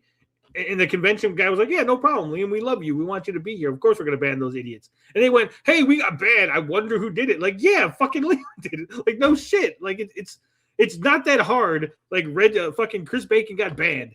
Eric July was going to be there. That's why Chris Bacon was going there. I'm sure Chris Bacon probably put out tweets or something going, I'm going to Bell County. Can't wait to see Eric July at Bell County, blah, blah, whatever, right? And so Eric's like, you know what? Fuck this guy. Ban his ass. Send him back his money and tell him to fucking kick rocks, right? It's not fucking out of the realm of possibility. That's not fucking hard to believe. That's not even unjustified in my mind, right? But these guys are like, no, I don't think Eric July would even register this thing. Am I wrong, gentlemen? No. They just do these little fucking games. They all play. What bothers me is that everyone seems like they're playing the same fucking performance, same game of like, why would you say that? It's all fucking bullshit. Chris Bacon is the Moon Knight of Comicsgate. What does that mean? He has multiple personalities? I guess, yeah, Reggie. Yeah. Oh, yeah. That works. William did get banned from For the Fans Fest. Where is the outrage? We move on. Also, oi. Reggie went from clapping escort cheeks to clapping dwarf cheeks. Oof. Ooh. Again, Chris was there when Sean got kicked out. Yeah. That's what I'm saying. Like, I'm not saying it's unjustified. I'm not saying like, oh man, Eric July had no reason. Like, I can understand why Eric July would do it. I think he's dumb for doing it because I don't think Chris Bacon's a fucking threat or nothing, right? But I can understand why he would do it. And so for everyone to pretend like all the, like you said, it's all performative bullshit. Let's all pretend like, oh no, he couldn't have done it because you guys think that Eric July is so super powerful, but like he's a Jedi and he controls the universe. No, retard. I just think that a guy who's invited to go to a convention and have a booth might be able to tell the convention guy, go, hey, these people, here's a list of people harassing me, right? Mm-hmm. Could you imagine if like a female celebrity went to it with was attending a convention and they told the convention goer, hey, this guy named Sturgis, he's fucking harassed. He stalks me. I got a stalker named Sturgis. Could you ban him? And they're like, no, lady. I know you're a celebrity. You're famous. People are coming here to see you specifically. And this guy is harassing and stalking you. But sorry, lady, ban him because it's a First Amendment issue. Because sorry, cosplayers, you gotta take the quartering. Sorry, guys. Yep. Like, it's so stupid. Just be like, yeah, like I would like that's the difference. Like I would be like, fuck yeah, you got banned, bitch, because you're a fucking bitch. That's what you get for messing with Eric July. How you like that shit? Yes. But like these guys can't even like get a win and celebrate it, right? They gotta like Eric do is moving performative. Like, oh no. I know. I took it from them. I was like, I did it. And Ethan was like, okay. Maybe that's why Famke Jensen made that neckbeard take a pic from 8 feet away from her. Okay, so I seen that picture and I heard multiple stories about it. I heard that the original picture was posted on Facebook and that a story was not attached to it. That story attached to it came out on Reddit. And they're saying that someone might have took that picture and made up that story about her saying you got to be 8 foot away. Like, for all you know, the guy who was in the picture could have been nervous. Maybe he was nervous. Maybe he was, they're like, hey, go stand next to Famke, get in the picture. And he like stood there and like, he thought he was closer, but like, cause he's like, it's the celebrities. Right. I've seen shit like that happen. Like when I met David Hayter, like he's like, "Oh, sorry, no autographs. You got to go wait in line." I'm like, "Oh, dude, I don't want your autograph. I was looking to talk to the other guy that's standing next to you." And David Hayter's like, "What?" I'm like, "Yeah." I'm like, I'm gonna talk to that guy who's like, he promoted the Amico, and I kind of want to talk to him. I don't really want to talk to you, Mr. Hayter. And so he looked all dejected, like this guy doesn't want, like, he wants to talk to this like nobody fucking like podcaster instead of me. And then the next day, my idiot kid wanted to have a picture with David Hayter, so then I had to go back in the line and like, oh, by the way, yeah, I do want to meet you, Mr. Hayter. You see, now I do. You got to get it right, Hater. Yeah, called Hater. That's great. But yeah, so I'm saying, like, you don't. How dare you? You never know what happened. Like, that guy could have been nervous. Maybe he was like, "Oh, I don't want to stand too close." Maybe he's awkward. Maybe he's autistic. Maybe he's a weird individual, right? Maybe those were COVID protocols without the mask. No, this was recent. Oh, well, because other people showed pictures of them like being close to her, shaking her hand and stuff. So they're like, "Oh, it's just that one neck beard that she was like trying to." You didn't want to talk to Solid Snake? No, not really, dude. That's Sean Barker. Okay, Diver 2. Get it right.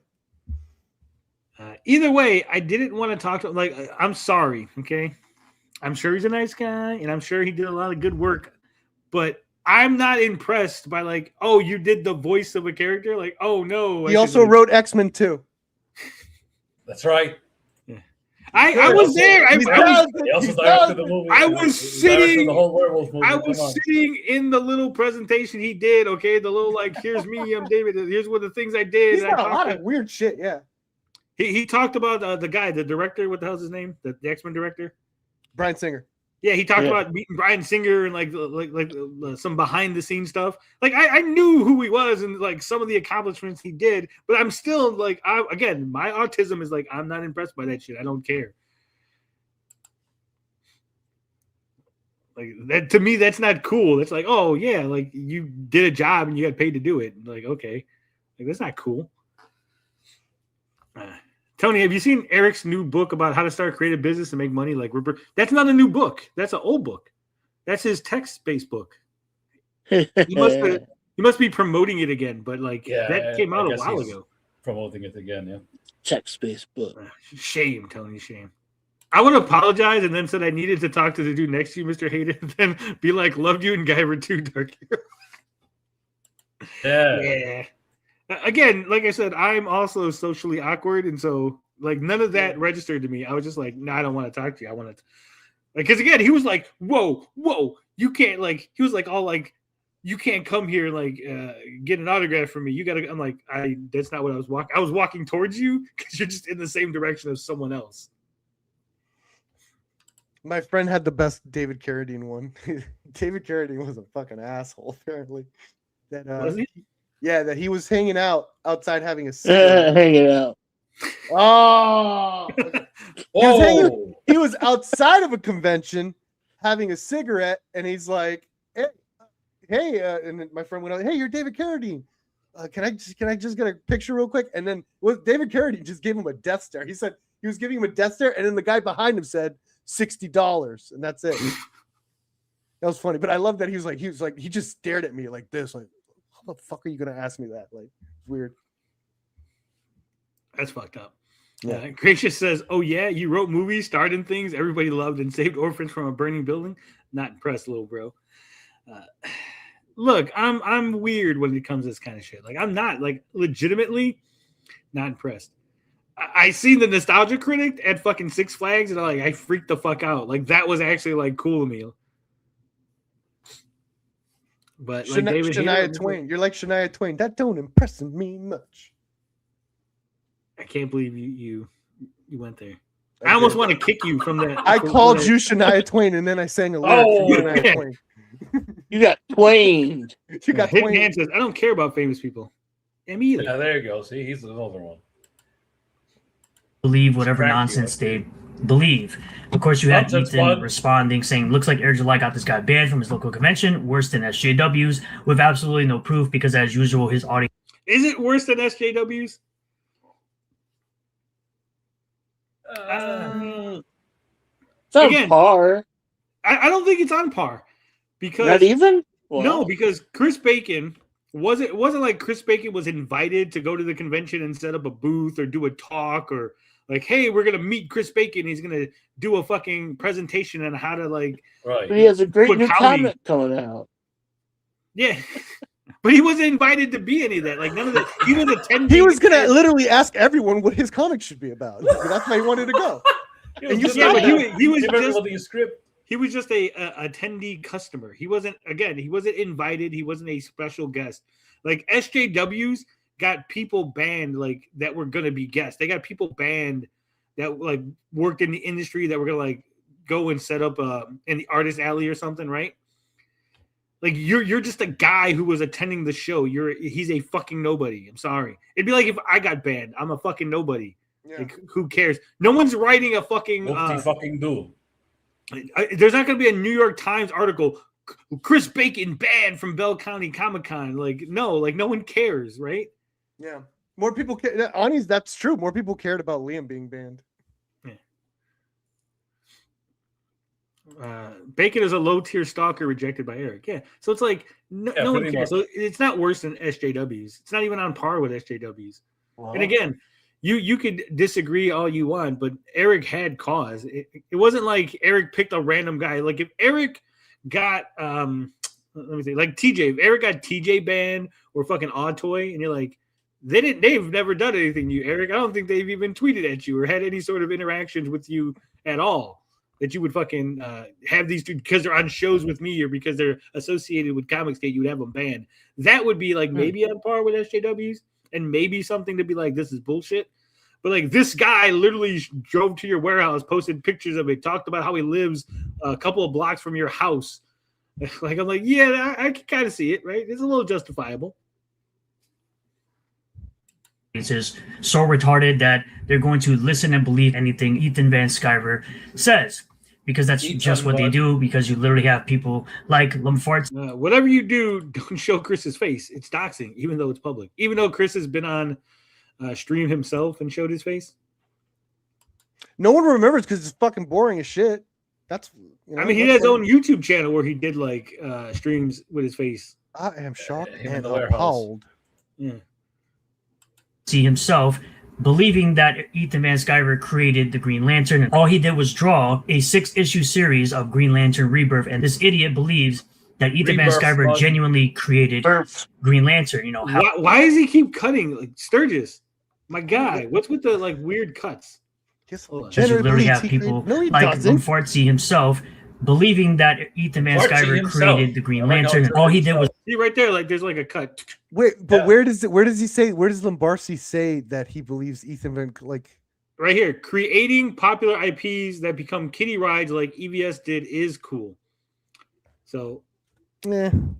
no, because what has EVS? EVS has created things, but which one of them has became kiddie rides? Green Lantern. Yeah, but he didn't Like- create the Green Lantern. That's the thing. That's what he's saying. Sturgis is like he didn't create the Green Lantern. I think what Sturgis is Labrasi, to be fair, I think what he's saying is that he like the current iteration of Green Lantern. But he is- didn't create the current iteration of the Green Lantern. But didn't he add like all the different colors and The shit? current iteration is influenced by Okay. EBS. Jessica Cruz. EVS helped come up with the idea of the different Lantern cores. Okay. Him and Jeff Johns, yeah. Him and Jeff Johns. But EVS didn't create the current Green Lantern. That already existed. He changed the costume. He like updated the look and design of some of the stuff Sure. visually. Sure. But he didn't create any of that. Like he created Like how like, Batman changed because of Frank he Miller created or what? something like Lafreeze? Lafreeze Yeah. or whatever? Yeah, that's what I consider with Larfleeze, the Orange well, Lantern. how And also TJ the- phrased it. I could like he's like Frank Miller's like sort of created the current Batman like in a way, right? The Like influence, yeah. not maybe it's the wrong word, but just like how we see Batman is Frank Miller's Batman. Sort of like how I see Green Lantern because of the different chords and the colors is I see EVS's Green Lanterns, shaping it, Yeah. If that makes sense. Post rebirth. More like an influence than actual creating. Just But Power Yeah. Rangers still way cooler. Yeah, I guess. Yeah, what I mean to say, I kind of let Lombardi pass with that. I was like, yeah. You don't. I'm assuming so. There must be something because he goes, check out my latest short. EVS will love it, but I don't know which short he's referring to. Right? Check out my latest video on my new channel. And it says shorts Y92 MOZ. Because I don't see him on a ride anywhere. I see him with the Dirty Deeds. I see him on 2 airplanes. Unless he took it deleted down. the short. He deleted because it was embarrassing. It was like the stupidest thing I've ever like. It What really was was. It was. He was making fun of EVS for there being a little kid's ride of Green Lantern, and he was like, "Oh, look at EVS. Your IPs for children." It was really retarded. It was just Because really you made fun of Pokemon, bud. Yeah, what a weird, it was really stupid. Yeah. So it says going on kiddie rides as a middle-aged single male isn't cool. Creating popular IPs that become kiddie rides like EVS did is cool. EVS isn't riding the ride. He's making the historical stuff that inspired it. And also making money, not wasting it at blazing, Pokemon. right? Okay, so Historical stuff. That's a bit Why do you have much. to say the wasting it on Pokeparts? You were fine, Labarsi. Then you have to say he's not wasting it. You guys are fucking like. Come on. well, I was gonna Right. say So like much to not to simp for Sturgis or sweep for Sturgis or however you want to fucking phrase it, but if it isn't for people like Sturgis wasting money on these things, then these things Yeah. don't become popular. Like Correct. Pokemon's popular Yeah. because people like Disney. Sturgis spend money. That ride is popular. It became a ride because people like Sturgis spent money on that comic book, and those comic books. And honestly, I can't say shit about Sturgis because I'm playing Pal World with my friends. So there's that. You know, like the Pokemon ripoff. Bud. Wait, why is Sturgis going after Ethan now? What did the Pie Man do to rub Sturgis wrong? He was making fun of his Pokemon trip. After we Yeah, he talked copied about us. Sturgis going to Japan, The moment he Ethan got tired of decided- Sturgis, he jumped you know, on. No, well, after we talked about the Japan trip by Sturgis and the Poke Park and stuff, for some reason, like a couple days later, Ethan also decided to just spontaneously talk about Sturgis and his Japan trip and Pokemon Yep. Park. You know. Stop copying. It's a very coincidental thing. Stop copying us. There's always copying. Draw a 6-issue series of Green Lantern Rebirth, and this idiot believes that Ethan Van Sciver genuinely created Green Lantern. You know, Hal Jordan, Green Lantern, which is the farthest thing from the Oh truth, God, of course. Sturgis being literal again. All right, so if you didn't like Sturgis, you're such a retard. If you didn't create it, what were you making fun of him from? Like for? Like what exactly were you making fun of him? Like that he wrote for the ride? That's what I'm saying. Like I didn't see the short, but I think he created Jessica Cruz, which she is a Green Lantern. Yeah. Mm-hmm. Yep. Again, I don't know what was in the ride or what even was like the pictures on the ride or whatever. Right? It was one of those like, tourney rides, where like the little kids they're you mean like a carousel? Yeah. Well, Yeah. no, not but like one of those where you could affect going up and down, like you're in a ship, and you give the little kid the little steering wheel, and he could choose to go up or down. I think you're talking about. Yeah.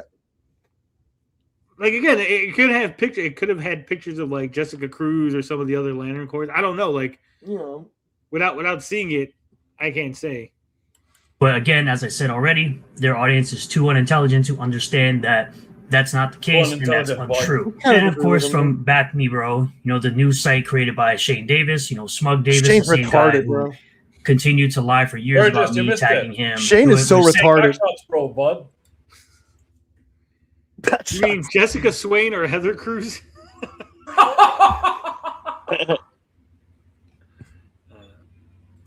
Also, this is old news. Why is there eyes on it now? Eyes on what? This is August 1st. He's commenting on. He's just slow. It's fucking Sturgis. He's slow, yeah. Okay. 1 day ago. Well, Took Sturgis forever just to came make this back from video. Japan, right? To be fair to Sturgis, he just came back Ah, from yeah, a I big guess. trip. Yeah. Sturgis had a big win with his Japan trip, but we were all so jealous. Then we saw him watching a stage show for toddlers, and Sturgis let the W blow up. That was No, I think the part That where was the rough. okay. So again, to be fair to all parties involved, right? Everyone involved in this whole shenanigans. Sturgis would have had a W if he didn't constantly like mention haters. Like he's walking through the park and goes, "Look at their stairs. My fat haters would never have been able to go up the stairs." Like Sturgis, like you're in Japan having fun. Enjoy What yourself. do you think about your haters? Stop talking about Yeah, your what haters. that does is that reveals to everyone that's literally your life. Like you're And taking your insecurities about it. yeah, Like, and you're taking your life because that's your life. You're taking that to Japan with you because it's so involved. You're in making your life. haters ruin your life, Sturgis. That's why you don't do that.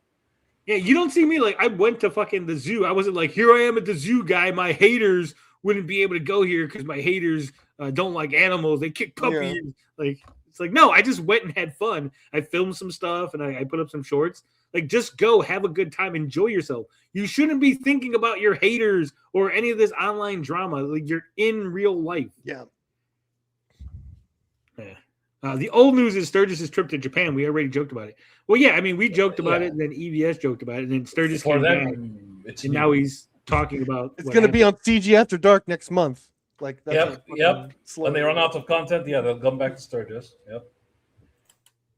When I simply ask where the name of his main character in his Also, no, you didn't, Sturgis. You did talk about like, hey, so when Sega really like have something to say about you using this name that's similar to their name?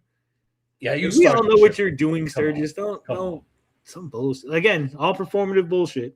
Just own it. Just be like, yes, I tagged Sega because I was like, fuck you, Shane. book series Inglorious Rex came from. He lied about it, continued to lie about it, and it's absolutely hilarious that he still lies about it. You can see that they don't really have much pull, even though they like to claim that it's a reprint and all this other good stuff. What do you mean all this other good? Like this is why what frustrates me about Sturgis is his use of the English language. Yeah. They like to claim, and then he said like excuses, right? So basically, like, hey, they like to make excuses and all that good stuff. Yeah, making excuses is good, Sturgis. You know, all the excuses. They like to say all this shit and run their mouths and all that good stuff. You're like, oh wait, that's good stuff, Sturgis. Like he's trying to be like sarcastic. Like he's trying to say it's good stuff because we laugh at it, so it's good shit for us. But the problem is he's saying it with the face you see right here. Look at him, the face. yeah. Like he looks pissed. Look how like, red his face is. That's why he sounds stupid.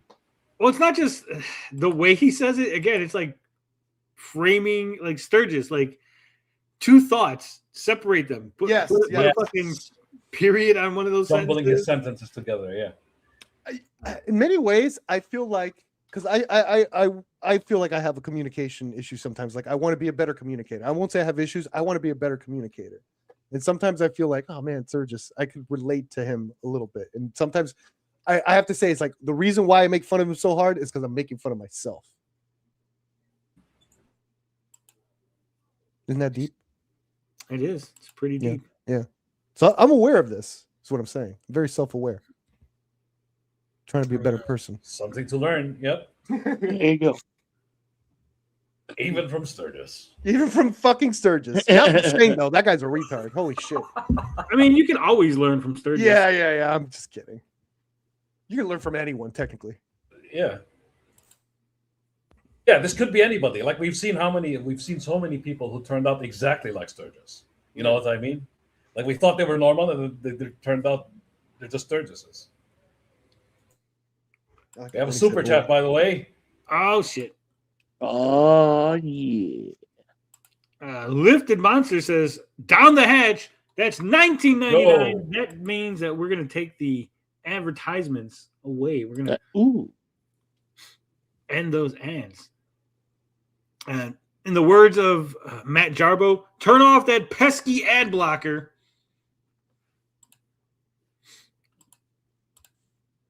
No one remembers Oh, that? Jarbo. No, I don't remember that one. Yeah, that was Jarbo. Jarbo. When he used to make videos, that was his old spiel. Like, turn off that pesky ad blocker. I'm going to tell him to bring that back. That's cute. All right. First shot of the two. Shout out to $3. This is for $3 Theater and Matt Jarbo. This is Matt Jarbo. You broke my heart. Stop saying that. I got some things to get off my chest. I just had some things to get off my chest. None of you niggas are Chuck Dixon. What the fuck did I just hear? I'm gonna repeat that one more time. None of you niggas are Chuck Dixon. Right? It's funny. You are a whole ass retard. Yada yada yada. Yada yada yada. I just stroking my dick. It's funny. Number 2. Thank you again, Lifted Monster. Salute. Thank you. Niggas can be gay too. Whether you like it or you love it. Whether you're kissing or you're touching. The ride or lust, I know you love it. Niggas can be gay too. There ain't nothing you need to hide. Video games won't really survive. Tomorrow you might not be alive. Niggas can be gay too.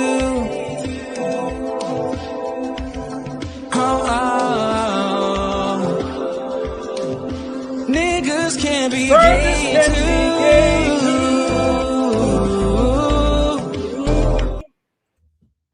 And of course, we got Hidden Hand Media gifted 10 Frog Tony memberships. Guys, if you just got these memberships, don't forget, we have an Ask Us Anything. It's up right now. You can go run over to my post and you can ask us any question. The panel and myself will answer them.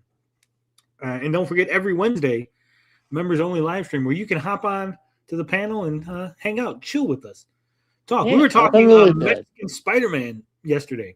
Very interesting. That's right. Oh, cool. We got 10 memberships. We got Nobody Bipolar. Chris, the Bipolar Jedi, hits a membership. Oh, shout out. Shout out to Chris. He's always at fucking Matt Jarbo's $3 theater. Yeah, haven't seen him in a minute. More complete, Steve McGill design, Raffchild, Mo Diggity. We got Merrick Cooties, Alex Chipple, Suit Yourself 2, Dick Donardo, and S. Bratnob. Congratulations, guys. And as always, hop onto the lily pad and enjoy your time here That's at the Frog Tony channel. And a big shout out. Big. You know, they've made 20K. Congratulations. According to them, anything that doesn't make 100K in the first 24 hours is a failure. So me holding them to their standards, they got absolutely.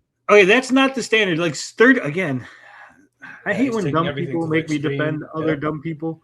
He's always making straw man. At least you're defending a talented dumb person at this time, you know? Just think of it that way. The 100,000 thing, again, this was like Eric July launching books. Eric July's books were making X amount of money, and it stopped making that. That was the problem. It wasn't like every book that comes out has to make 100. No, that's not the thing. You look at the person and you go, this is their following, or this is what they made in the past. So this is the standard they have set, right? Right. This is a reprint. And to be honest, it is not really aimed at 40-year-old dudes. Yeah, this is the wrong kind of book to be launching with. He said that he was just doing a test, but I don't even like. I'm calling bullshit on that too. Like, what's he testing? Like, Yeah, they're gonna buy this shit? Like, come on. Because if you were gonna test Back Me Bro, you would want to test to make sure that it was gonna handle like a big launch, right? So you would launch something equally big. That way, you can get a lot of people. Like if they redid Inglorious Rex, you're like, hey, we're gonna relaunch Inglorious Rex. Maybe that might have pushed the site a little, right? There was talk. Sorry, go ahead. Yeah, I was gonna say there was a quick talk. There was talks of like all the Comicsgate like characters coming together for one big comic or something. That would have been the perfect thing. Yeah, that was Kings United. Kings United. Yeah, that would have been perfect for something like this. Yeah, so the last thing that I heard about Kings United was specifically none of the other Kings wanted to submit their work, and so it's kind of on hiatus. Don't worry, guys. I'll AI it for you. Let's go. Yeah, there you go. But yeah, Kings United would have been something to really launch Back Me Bro. And the other thing, despite all the bullshit, and again, this is where the performative stuff comes in and we're like the half-truths and the lies. I seen clips of both Ethan and Shane Davis asking their audiences to back this book on Back Me Bro. It's just like back in the old days. It's just like the rebirth of Comicsgate. We got to go out of the gate and show everybody how important this is. And we got to fucking make sure that this is a huge success. Come out and back often, right? Like they were trying to build this up. Like you got to make sure that this doesn't fail. So make sure you tell your friends, share this out, make sure everyone's backing Shane Davis's book. I'm Back Me Bro, right? Even Shane said, I want to make this a big launch. I want to make sure that we do big numbers on this. Big. So all I kept like, thinking was C-3PO's fucking girl discovers the color green. That's all I kept thinking. That's what I think. Yeah, well, that made 100,000. That made more than this? That's sad. That is really sad. That is really sad. Shane, that's remember, sad. But the problem with that book was his first book also made 100,000. So everyone's like, what did he need Eric for? Like he made essentially the same amount of money. It was doing fine with Critical Blast, right? Yeah, exactly. That's always what at least I don't know what other people say, but at least we here have maintained the idea that like if Eric July, you're going to Ripperson, it has to be some sort of net positive. Like what is the reason? Clearly, it didn't increase J3PO's sales, and it had extra stuff. Like the first campaign just had the book, just had the original blue book, right? Yeah. The new green campaign had the new book, several covers for the new book, the old book's covers, collector's editions, CGCs, toys, because it had like the squeezy toys and stuff, and T-shirts. And so there was like way more. I think there was like 20 items on the new campaign, and there was like 3 items on the old campaign, right? Yeah. They made the same amount. Yeah. And it made essentially the same amount of money minus whatever fees and stuff. Again, we don't know what Eric was charging them and all that shit. But like, so Eric didn't bring anything. There was nothing. Like, oh, if it made like 200,000 or even 150, I'd be like, oh, Eric added $50,000 to that pot, right? Yeah. But what was Drunk 3PO's first comic? Did the blue and whatever. Chronicles. Blue. Oh, that was the first one. I thought he did one before that one. Okay, yeah, no, that was awful. That's how I see Shane. Achromatic Chronicles, that's what it's called. Like, and then he did the what is it, Daughter's Revenge? The pirate book. I wanted to read that one. That one's a little boring. I tried to buy the black and white version because it was cheaper, and I kind of like the artist guy. Like I follow him on Twitter, but they sold out. It was weird. Yeah, that book, like Daughter's Revenge, made less money than the other book. That's insane. It made 85,000 out of a goal of 50,000. Yeah, a book about pirates is less than a book about a little kid finding. I don't understand what these people want. They're like, what were they complaining about? And then they're buying those books. It's like, okay. But because again, like they pushed that book, they pushed it hard because it was like, wasn't it the first Represent book was the green? It was so fucking stupid. Yeah. That's what he started Represent with. Yep. It still haunts my dreams when in the trailer when that girl, you want to know a secret? And I'm like, oh. Feels weird. Still haunts my dreams. Secret.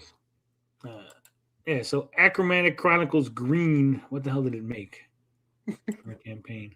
It made all the green. Let's go. I'm looking. More than 20.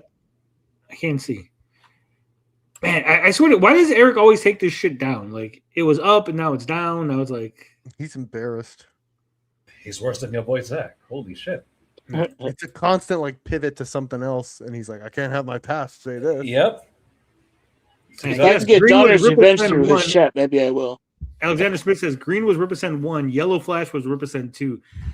Yeah, and then Yellow Flash's book underperformed. At least it underperformed for what people were expecting. Right. Yellow Flash, though, in theory, I think that's what, that's what I would imagine when people say, oh, I'm done with mainstream. We need to do our own shit. And it's like, you're going to find like, the action, the superhero stuff, World War II, like that stuff. Not this fucking girl makes friends with cats.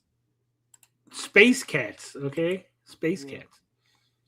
That barely resemble cats. Like as shitty as Iron Golden Patriot is, it's still on brand, technically. Yeah. So, on Ripperson, the Twisted Sisters campaign is still at $2,700 out of 10,000. And then the like this one too, this Unwanted: A Tall Tale of the Old West and the New Wave, that was Michael Malice's book. That only Oh, made right. $20,000. Would you publish Frogman on Ripascent if you bought it? Like, would you do it? Would Critical Blast no, is because better. there's no benefit. I'd rather Critical Blast. I think it would hurt me. I think. Yeah. Because again, like let's be honest, the Ripatards aren't going to go. Well, we're going to buy Tony's book because it's on Ripascent. They're like, fuck Tony, we hate Tony anyway, right? And I think that would just piss off a bunch of people that might be like, well, we would have bought you, but now you went on Ripascent and we don't want to support Eric in any way. Yep. I would do it because I would always have the mind frame of like, I'm gonna be the first fucking good book in that fucking Ripascent shit. I'll always have that mentality. It's like, yeah, I want to be the first good one. Yeah, fuck that. It's not even about like the numbers, even though I should care about numbers. Well, again, it's not. I don't care about like the amount of money I make. For me, it's I want a bunch of people to read it. And if people are like, I'm not going to buy your book because it's through Ripascent, I'm like, no, like I'd like you to buy my book because you want to read it. Because I know there's people interested, but people might be turned off by the Ripascent part. Yeah. Now, if like you can go to these conventions too, you know. Is if Critical Blast gonna do one of those? If Iconic was like, hey, we'll fucking publish your book. Yeah. I'm like, yeah. Next to Common America, yeah. Yeah, next thing we'll put you on the shelf in Japan next to Common America. That's yeah. nice. That sounds good. That sounds nice. Yeah. Hit me up, Tim Lim. We're down. Butthurt over it and had a bunch of their little simps come to my comment section talking about how it's a reprint, blah, blah, blah. Blah, blah, blah, bud. So this right here, I think is wrong. I'm going to disagree with this Matthew Wilson. He says, you realize it's a reprint, right? Most people already have it. I don't think most people have it. I think some people have it. I think the people who wanted to buy it already bought it. But to say most people, I don't even think most people in Comicsgate have it. I don't think Starlight Cats did like $3 million worth of fucking. I don't think it did better than fucking Ethan's books, right? Look how old that dude looks, and he's like, most people have this cat book. Yeah, it made $127,000, $127,798. Respectable, but it's not a million. Really good, right? Yeah, really good. And so, Comicsgate has produced books that have made $1 million, right? And so when you go, most people bought it. I go no, because clearly it only made 127,000. Lots of people bought it. 1,279 people, to be exact, funded that campaign. But I think that there's way more. Ethan's channel has way more subscribers than that. I think Shane's channel has more subscribers than that, right? My channel has more subscribers than that. So for you to say that like most people, even in the subset known as Comicsgate, bought it, I would go no, sir. And how many copies did Last Days of the Bad Moon sell? To real right people. Now, currently, it's at 26 backers, which is 25 plus Frog-Tony. Can we get the name of those poor souls so I have someone to pray to tonight? Pray for. Do they have the names?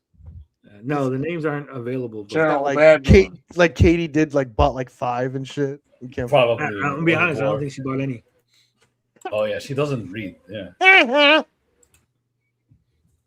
That book, Joe. I don't think I could buy a kid's CG book. I'm a grown man. I want my grown man comic books. Yeah, I think that's what most people are at. I bought Starlight Cats because I bought all the stuff together. It was like a big bro, and also the cope of like, I'm gonna get my kids to read it. Come on, man. Your kids want to read Spider-Man. Get the fuck out of here.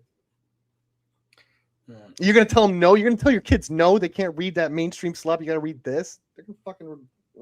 I mean, I could see like 4-year-olds, like kids who haven't really formed like this is what I like. So if you go, hey, look at this cool cat book. Yeah, like, oh, yeah, like kids who haven't seen anything. You mean them? That's they'll be ripping that shit though. Like if it was more cartoony, right? If it was drawn. Yeah, I think that's part of the problem because it isn't drawn super cartoony or like Disney style or like. You can hate on our shit as much as you want, but there's a reason why. Like I referenced Donkey Kong and Sonic and all that type of shit. You know what I mean? Like you see the guy on top here in the top right corner. That's a cartoon. We know what our audience is, and we lean into it. Paycheck to paycheck, bud. Shane and his cats. So yeah, I think again, I'm not saying like, hey, create whatever you want. I just think that if your intention was like, I'm gonna produce Starlight Cats and it's gonna sell $1 million in Comicsgate, you're probably way off. Yeah, just making up excuses. Right now, again, 24 backers for a big convention that's going to have all these big names like, I don't know, Katie did. Like, anybody really Ooh, cares about... Katie got fired. Well, it got Chuck Dixon. You said ain't none of you ninjas is Chuck Dixon. He's right there. Two-fisted Chuck Dixon. Man. So I would be a little upset if I would all these big names like, I don't know, Katie. Right? He did. Like, anybody really cares about... So you got Ethan. Ethan was the number 1. And Yeah. Dixon was number 2. Yeah. And I would like, man. And then John Malin was number 3. Like, Chuck really isn't like, again, Chuck, I'm sure he's a really nice guy. He's probably a sweet old man. Probably, he eats his fucking, his butterscotch candies. He watches his Matlock. He sits down. He fucking doesn't bother anybody, right? But he's not really involved in Comicsgate for him to get such a, like, we're going to put him way up there. Isn't. Yeah. Dude, it's about the convention. That's a charm, remember. So. It's about the convention, and Chuck Dixon is clearly a name. That man broke. Yeah, but this right here, this campaign went out to Comicsgate. That's funny. It didn't go, like, no one, there's 26 people. Like, clearly, this did not hit the mainstream. This did not hit, like, the outer rims, right? They need help.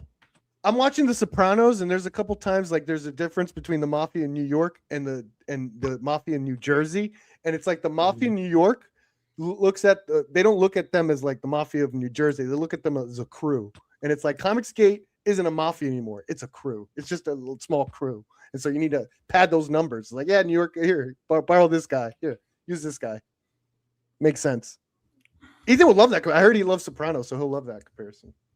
Yeah, it's his favorite show. Damn, someone's refunded. Wow, Damn. Dark Sturgis emerges. I'm glad you watched it. This arc. I heard none of us was Chuck Dixon. It's true. It's true. None of you ninjas. Stray Bean says, I read Starlight Cats to my kids. They preferred Dogman. Damn. Yeah. Again, like, there's not a lot of whimsy in Starlight Cats. It is a comic. Again, if you haven't read it, it's a comic about a little girl who befriends a cat. Turns out that cat is a space cat that's looking for a magical gem that's on Earth. They find it because the little girl gets it, right? It's like a hand-me-down from her grandma. She gets it, and they're like, oh, that's the magical juju gem, right? Oh, wow. And it's, what's it called? It's Miss Marvel, the TV series. Yeah. And so, like, the cats are looking for the gem because the 5 gems together can, like, help save the planet and summon the mystical Merlion or whatever. But the gem bonds with the chick, so they got to take the chick with her, right? But also there's like alien rats. And again, it's not like whimsy. It's not like, oh, there's like a chase scene. It doesn't like, know what it wants to be. There's not Shane's still trying to draw like a badass shit, even though the subject itself is like there's not like a lot of physical comedy. There's not a lot of like kid comedy, right? Yes. There's not like silliness. Again, it's like real serious. They go see a scientist, and the scientist is like serious, and they try to have the little girl arrested. There's like a they called ice on her. Yeah, and there's like the evil like Darth Vader bad guy. Like nothing is fun, nothing is like silly, right? Whereas like little kids are like, haha, look at that. Oh, the little girl escaped because she like kicked a bucket on the guy's head and the guy couldn't see, right? Like so it's not like kiddie where like little kids will be like amused by the silliness, but it's not adult because the subject matter is like a little girl in magical cats, right? It's like it's very confusing. Stephen Lanudo, even Secret of Nim, even John Bluth knew how to entertain kids. You mean Don Bluth? Don Bluth, yeah. I thought you said John Bluth. I was like, who the fuck is John Bluth? No, not John. Don. I thought he said Vito Bluth. Tony, did you back Godlike? I did not. John Malin doesn't. Once you miss the campaigns, like he doesn't. There's nothing. I got the catch-up tier on Godlike too, yeah. So I should have all 4 books coming someday. So I missed out on that. Some of these guys are just cashing a check for appearance fee. Too old to give a shit either way. Yeah, someone said that they're just trying to piss off Eric, right? That's why they put. But do you think Eric actually cares? Like, oh, Chuck Dixon's being announced for I your highly thing? doubt he No. cares. Mike Barron hangs out with the Kings, and I don't think he No. cares. That's true. Katie. Okay, so this right here kind of activates my autism, my tisms. Big names like, I don't know, Katie did. Like, anybody really cares about. Like, you got Ethan on the left, Chuck Dixon on the right, and then John Malin on the right. Like, John Malin should be on the left. It should go left, right, left, right. Super autism, bro. Because then Shane Davis is on the left. Like, this is how it should be. It should be alternating. Well, that's because those are left wings. Shane and Ethan are Yeah, there you go. Goes Also, back they're part of my political affiliation, Tony. For whatever reason, like the way this is drawn, I just keep picturing like a crack pipe with the artist inside the pipe. Like you're smoking. Yeah, look at No, we don't. But at No least they're not crack inside pipe two balls. Yeah, well, there's only one. Yeah, thank He God. did. I mean, they're trying to make this whole idea that there's some sort of NDA. Smoke some Chuck Dixon. Also, I do love like so Ethan Cyberfrog, John Malin Godlike, Chuck Dixon Two-Fisted. Why? I'm pretty sure the comic is Two-Fisted Manly Tales, but I guess they didn't want to put the whole name, so they just put Two-Fisted. Like he's So, mad. if you want to get fisted, Chuck Dixon gotcha. He's Two-Fisted. He gotcha. He'll get two fists.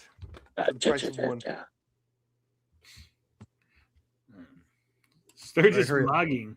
Katie Wig. That's He right. doesn't do it right. He said, like, even the way he said, "I don't know," it made it seem like he didn't really know. It's like he didn't do like, "I don't know." Katie did. He was like, "I don't know." Katie did. It's like it seems like he said, "I don't know who Katie did is." Yeah. Like he Look does at- it wrong. He does everything wrong. Cosmic says, yes, I was thinking the same thing. It makes the vertical stacking more efficient. Left, right, left, right. Because if you look, this is this much space between the two of them, and then this one has this huge space, and then the rest Yeah. of them are the same way. Like there's a little space. Yeah, and the Chuck like, what is that? Like those are plane wings. That's not even a good shot. Like, why even have that much space for like a wing?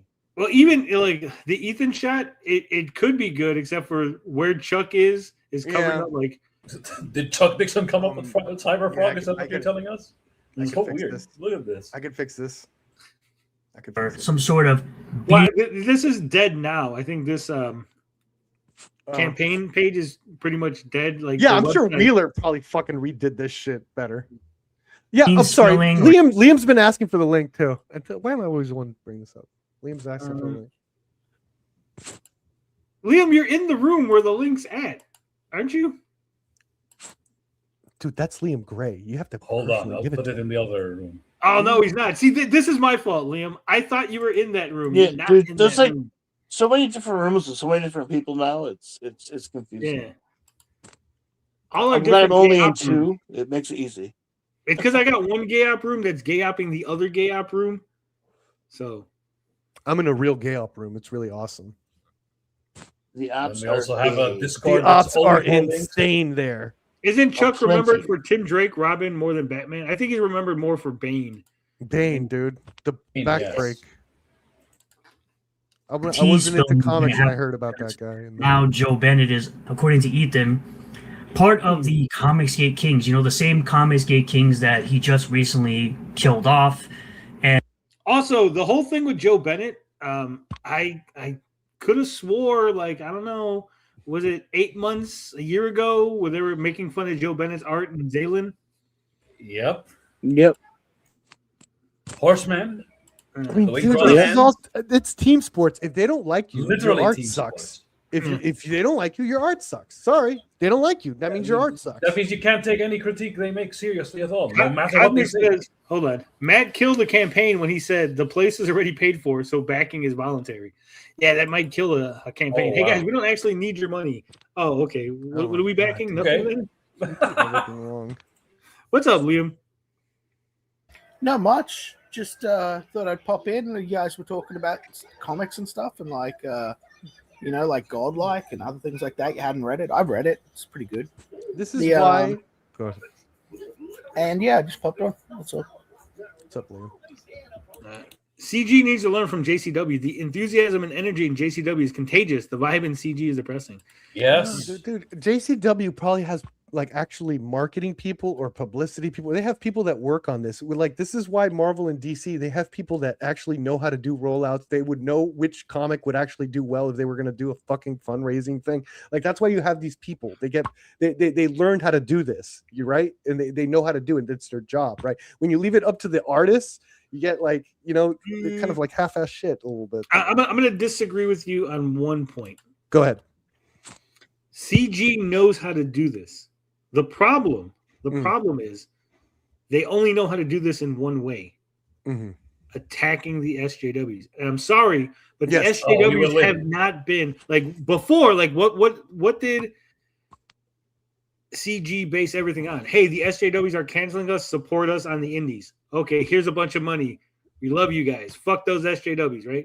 Yeah. Now, Ethan and them are so far removed.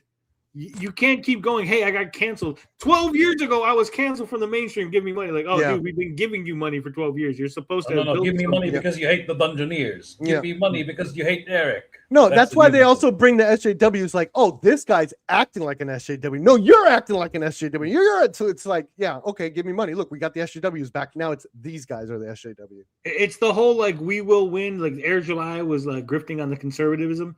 So like CG, like, yeah, I know there's like been some people complaining.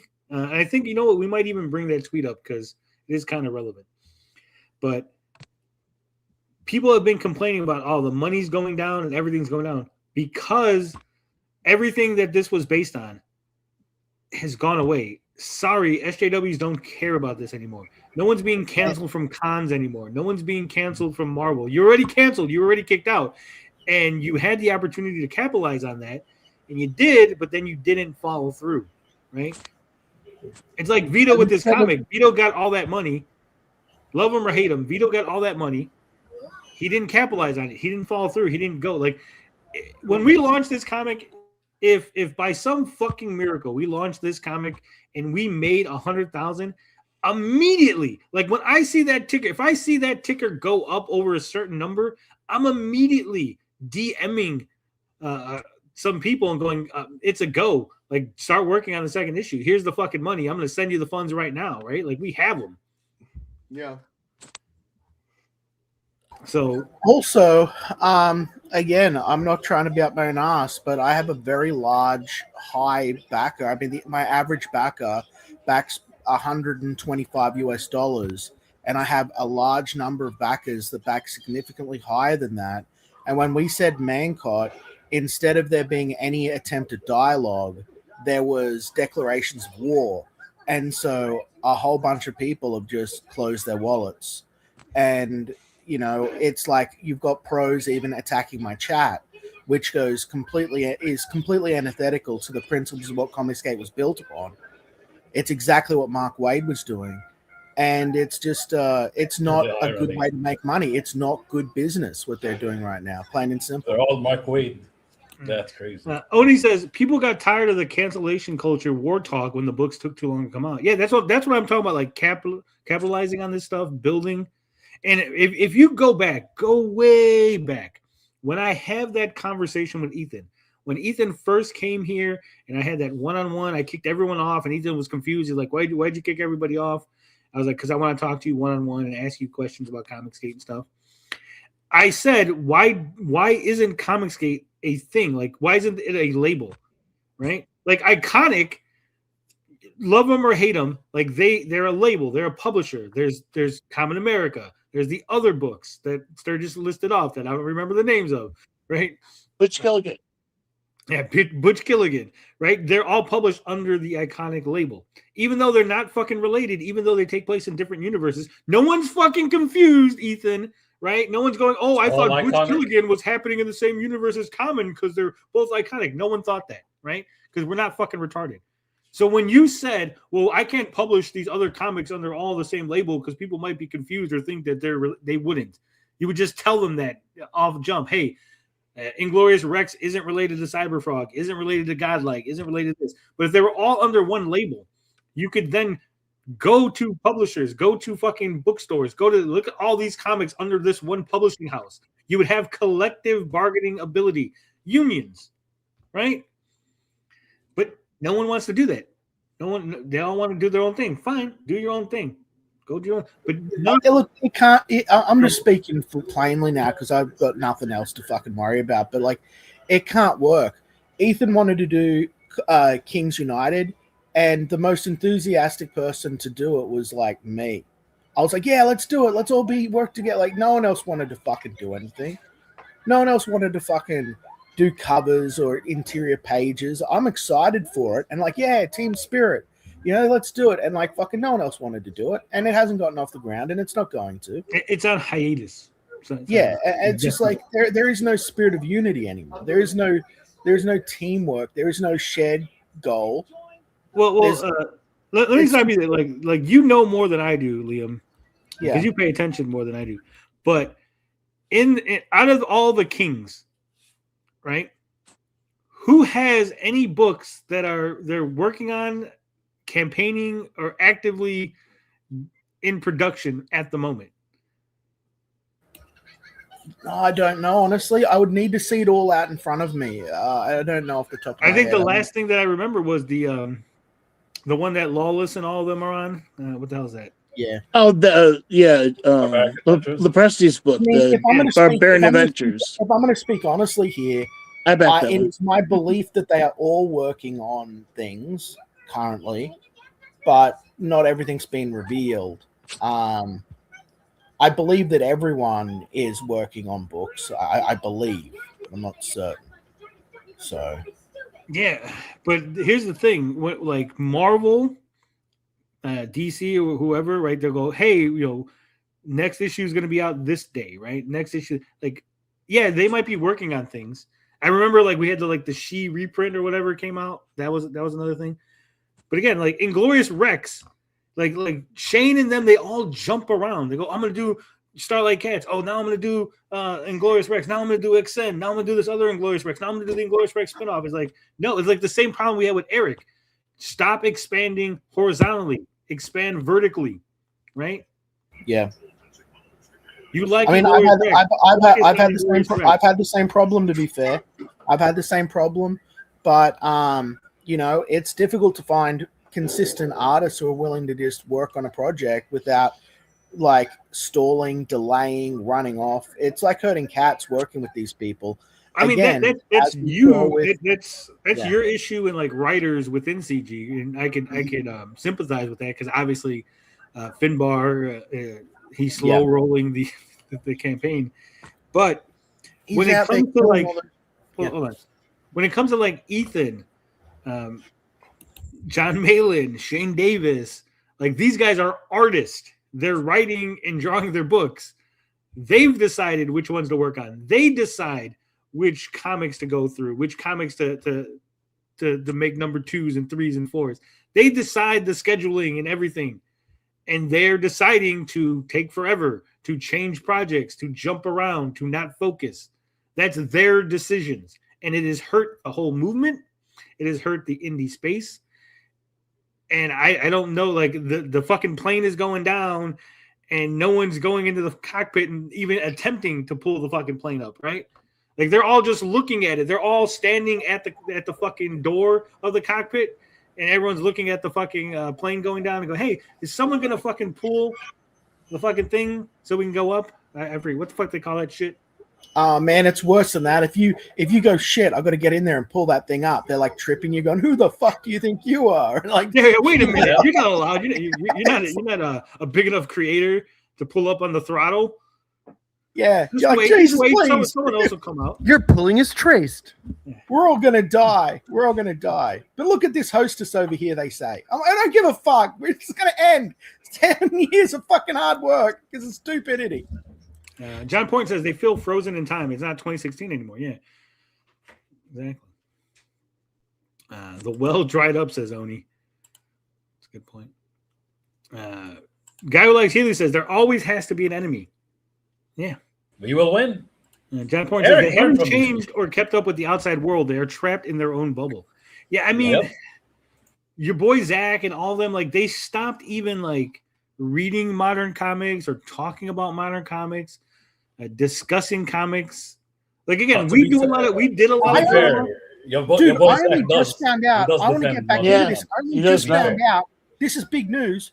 Doctor Doom in Marvel right now is currently Sorcerer Supreme of Earth, right? And there's a whole bunch of people that are going to be like vying for the Sorcerer Supreme of Earth and stuff. Apparently, like that's the next thing that's coming up. And it's not just magic users. They've got like Gambit and fucking Hold on, and a time few out. other Time people. out. And Wasn't Wanda? Valyria. Wasn't Wanda just? Time out. Are you like? Is Australia like far behind? Because I'm pretty sure that ended a couple of months ago. The one world under Doom. God damn it! Because Right, Doom. I thought Okay, so this is what happened. Hold on. Yeah. This is what had happened. The vampires started coming out, and they were like trying to take over the Earth, right? And so Doctor Strange couldn't handle it, and Doom says, "Hey, between my powers and my technology and the powers of the Sorcerer Supreme, I can get rid of the vampires. If you give me the title, if you hand over the robe and everything and let me handle it, I can save the planet. And then I'll when I'm done with my job, I will give you back the mantle and everything, right?" And of course, Doctor Strange is like, "Sure, Dr. Doom, you seem like a trustworthy fellow. Have it." Yeah. And he does the thing and he saves the world. And then Doctor Strange is like, "Okay, you can give me back my stuff." And then Dr. Doom, of course, is like, "Well, I said I'd give it back to you when I'm done with my mission, and my mission's not over." And then he proceeded to rule the world. It was one world under Doom, and he ruled the entire world. Yeah, that's what I just started reading. I was given it by a friend, and, as the latest books that are going, "Oh, good, that's handy. Yeah, cool. I'll sit down and read these. That'll be nice." And now you tell me it's a year ago. Fucking hell. I won't spoil the ending, but yeah, okay. Thank you. They I will say this. They dropped the ball.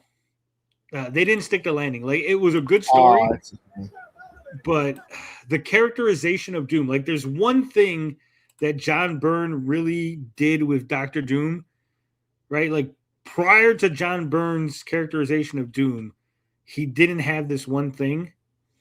And for whatever reason, in this story, they decided, we're going to throw that one thing away, right? And that's why, like, the ending doesn't make sense, because you go, that's so out of character. Like, for the last 60 years of Dr. Doom, like, this one characteristic has been a constant, and like, you're just throwing it away. For you drive me crazy. Just tell me. Just fucking tell me. He loves Latveria. He loves his people. Yes, he loves his people, and he loves children. Else. Yeah. Well, in this story, he basically subjugates the Latverian people and is sucking their soul powers to power his magic.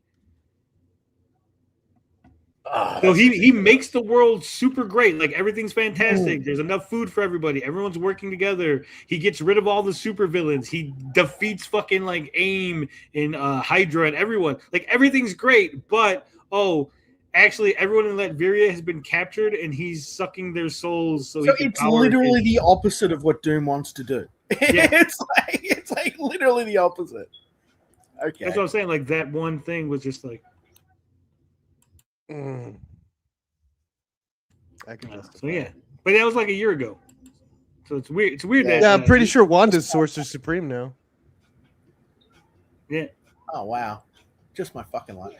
I'm gonna have to yell at someone. I think I got some Wanda covers. Hold on. Yeah. I'm like, hey, I want to get back to reading modern comics again and just start getting away from stuff. And like, oh yeah, here I've got all the most recent stuff. They give me a folder, and I'm like, oh cool, thank you. I start reading. Like a fucking year out. That's what I do. You know what? I try reading modern comics, but I'm like, you know what? Maybe I should just read Ninja Turtles instead. Let me do that, actually. But you know what? The Mask. Let me read The Mask. Sketchbook says, exactly. They never built anything out of it. They stayed sitting on their asses, and never built shit. Well, they built their own stores, but that's it. So, I mean, again, there was a lot of opportunity. There was a lot of chance to build things, to move forward. Perps out there showing off Wanda as the new Sorcerer Supreme. Oh wow! I think I Jesus have covered Christ, it. what happened to her torso? She has like the. She's like in two Wow. pieces. That's Torso with the cool as mouth. shit. What the That's where fuck is Cthulhu lives. that? Yeah. Sorry, continue with what you're saying. I'm just a nerd now. Yeah, when it comes to Comicsgate, we can right the ship. We can pull up on the throttle and get the plane flying right, but everyone has to sort of work together. One Comicsgate, one. No one wants it, man. No one wants it. And you know, like I know, like you say no one. Like there are people that want it. I know there's a lot of fans that want it. There's a lot of there are some creators that want it. But the problem is the they're ostracizing certain creators. They're going, you're not really Comicsgate, or you dare to not love everything that this other person did, so we don't like you, and we don't like you, and you're not good, and you're cool. Not playing team sports. You're cool yesterday, but you're not cool today, but you're cool tomorrow. And like you said, it's not a focus on comic books, comic book genre. You could talk drama. We used to talk drama. Drama's fun. You can talk drama, but we always talked comic books. We always talked about story and creating things and different things like that. That part, I love it. I love it. off. That part's missing from like main Comicsgate. A lot of those other shows, you go, let's watch those other shows because they're so much more entertaining. Yeah, okay, it's entertaining to do drama, to talk about silly shit. But do any of those shows talk about comic books? Do any of those shows discuss what's coming out lately? Do any of those shows discuss the actual quality of the book? Do they go, hey, buy this book because it's by Chuck Dixon? Buy this book because it's by Graham Nolan? Does anyone go, hey, here's the book. Let's discuss the book. Let's discuss the details. Let's talk about the story. I've talked about Starlight Cats probably way more than any of those people that have been pushing it for the last fucking 2 weeks, right? Yeah. And 90% of those people will have not read it either. Yeah. Like they don't bother. Like they don't enjoy this stuff. They don't love this stuff. Like I genuinely love this stuff. I genuinely love it. Like, and it's just like, it's so dumb, man. It's like this is one of the only channels I could even come to where I could just be like, hey, let's talk about, as I said, Doctor Doom, Valeria, fucking Spider-Man, anything, Hulk. We can actually talk about it and have conversations about it. If I was to go to other channels as in the past and be like, hey, let's talk about this or that, they go, yeah, but what is it this with you and the Scarlet Empress of Moon 9? And I'm like, oh, fuck, man. I just, what? Like, I just want to talk about, like, fucking, is there peanut butter used in the ingredients of Spider-Man's web fluid? No, but it smells like lemon, according to Daredevil. Yeah, it smells like lemon, but it does. It mentions that it's got peanut butter in it. It's probably sweaty. Sketchbook says too many opportunists and crybaby sensitive types at the forefront of CG. That's what makes it break down. You critique something and you're a hater. Yeah. Mark Wade types, yeah. See, look at George in the chat. This is what it's like for me everywhere. And somehow that's supposed to be some sort of big news. But when you look in the grand scheme of things, it's literally simply the Joe Graham Bennett Nolan and scheme Chuck of things. Dixon, of Got course, him. getting more work in the indie comic scene. Oh, the horror. Oh, the horror. It's going to be. So here's the weird thing, right? Joe Bennett is going to go on CG Kings. Obviously, this hasn't happened yet. I don't know what's going to happen. I'm not a fucking mind reader. Why is this such a big deal? I don't get it. Who the fuck is Joe Bennett? He works for Eric July. Oh. The problem is, okay, so unlike other people, like who was was it Eric Weathers who shifted from Rippaverse back to CG? Yeah. I don't know. Okay, unlike Eric Weathers, great guy. Eric Weathers didn't create any comic books for Eric, right? Weathers didn't create anything for July, right? Joe Bennett did. Joe Bennett helped create Zaylan, helped create Horseman. He's going to he's not leaving Eric. Okay, he's going to continue with those. If Eric's like, hey, we want more Horsemen, clearly he's going to fucking draw more Horsemen. So it's going to be really weird when he goes on fucking Kings and he's like, they're like, hey, draw a character, and he's drawing fucking Horsemen, right? He's drawing fucking Zaylan on Kings. Hey guys, look at this cool fucking drawing of Horseman and Zaylan. And you're like, oh, let's auction it off to your audience, Ethan. How's that going to work out? I think that the bigger issue is that like Yanzi was on like Twitter, going like, "This dude's an anti-Semitic and Comicsgate's diverse and is inclusive," and like this dude hates Jews and that's pretty base. Time out. Yeah, Time out. yeah, she went hard at him. Time out. She went hard at him years ago. I don't think. Yeah. I know that the tweets have resurfaced. I didn't get to finish I didn't get to finish what I was saying. Where I said, now recently she said, "Now we can't keep him out of Comicsgate. He's here." Like that's how it all resolved, right? So, but it's like it doesn't seem. It seems like trouble in paradise. Not good timing. I don't know. Do you really? I'll tell you what. I'm very disappointed in Yanzi. What? She made fucking statements years ago. This guy's anti-Semitic. This guy's bad for business. Don't associate with him. He's never gonna fucking associate with fucking Nine Lives Comics. To then turn around and go, well, you invited him here, so I guess he's here, so we can't do nothing. Like, no, you could still be like, well, that's great that he's in Comicsgate, but we're not going to associate with him. Shane's not going to appear on streams with him and CG Kings, right? Like, if you have a stance, if you go, hey, I'm opposed to this guy because, you know, he's a racist, he's an anti-Semitic, he's fucking a homophobe, whatever it is that you're triggered, and you go, hey, a rabid anti-dentate, right? Like, I'm against this thing, so I will not be on stream with this person. Don't suddenly change your stance because it is monetarily advantageous, right? The flip-flopping hurts sales as well. Yeah. Do we know what this guy even did that was apparently so anti-Semite? Like, yeah, he drew a comic where he put the word Jewery instead of jewelry. He wrote Jewery, and he was drawing like Jewish political caricatures. So, okay, in case you have doubts, there's that.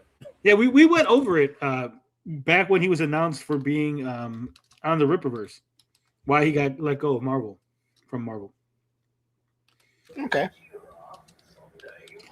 And it was like, yeah, that's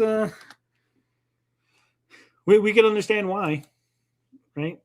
Agree or disagree, however you want to slice it, but there was cause. It wasn't like, I mean, you could have whatever stance you want, have whatever beliefs you want, right? Yeah. But you can't cry if someone's like, I disagree with your belief and I'm the guy in charge. Hey, I'm the boss and I disagree with your stance, and so I'm going to fire you, right? He drew a jewelry store. Yeah. And again, I am against anti-Semitism. I love the Jewish people.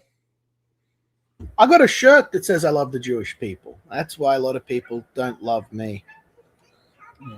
Someone said, I wonder what Bosch thinks of Bennett. Jesus was a Jew. He was a pretty great guy. And he was. That's right. Yes, we call that being a grifter. Your stance changes with monetization. Correct. Yes. Who are you, Tucker Carlson? Grifting. Yeah. That's why I said, like, you can have your stance, but when you start changing it, just because you are trying to make money or whatever, then you didn't have any stance. You didn't have any strong ethics, right? The horror guys, that are passionate about the comic book industry just want to get more work, and they're still working for the Rippaverse. No one really knows anything. I'm pretty sure they're still going to be working on Alpha Core and the Horsemen and any other thing they.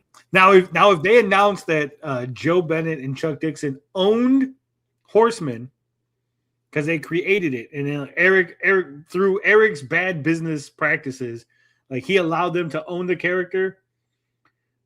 And then agreed to like publish them, and then they decided to take Horsemen away from the Rippaverse. Now that would be a big deal, right? Yep.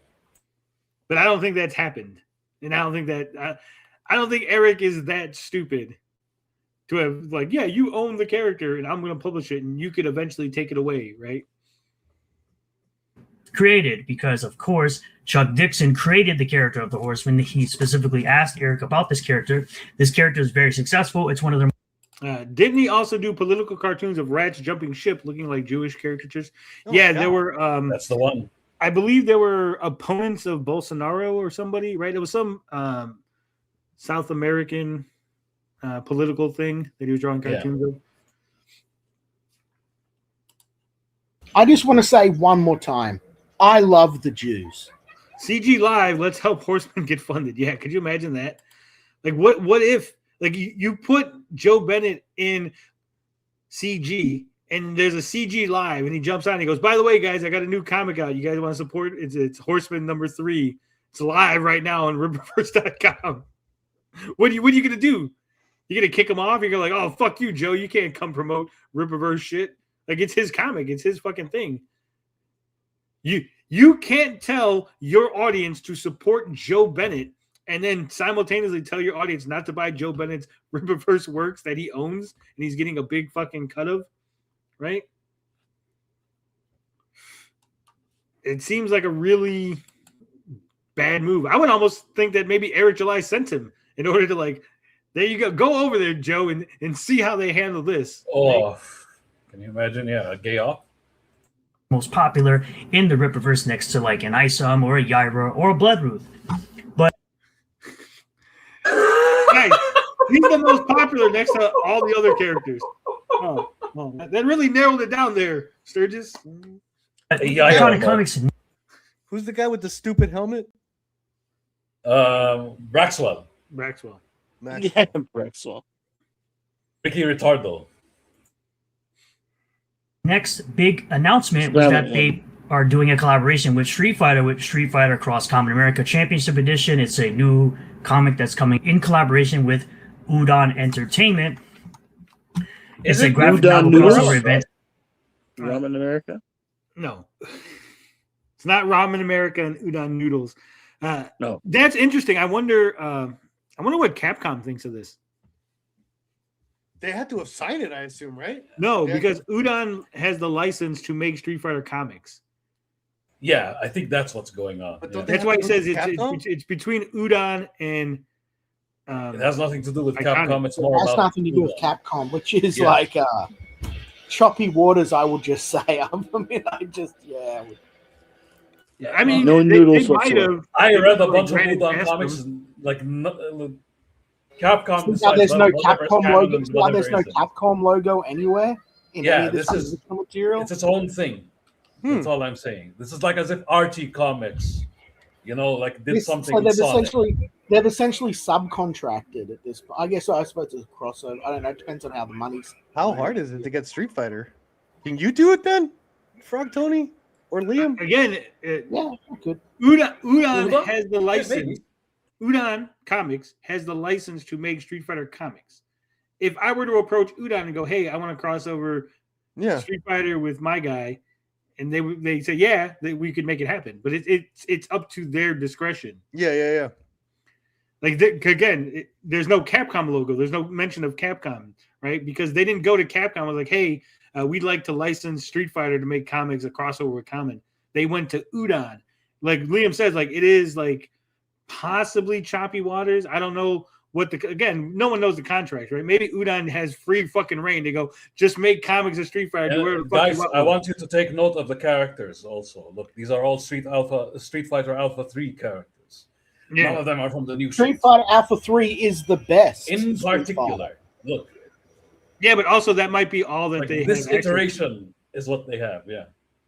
Frogman versus Blanca.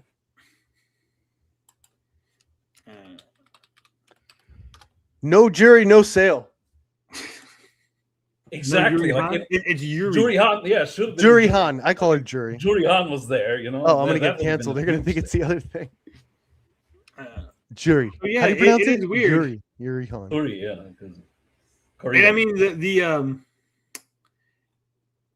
Tim Lim is the one who created the Kickstarter that it's under. It's not even under like Udon or Capcom. Again, oh wow.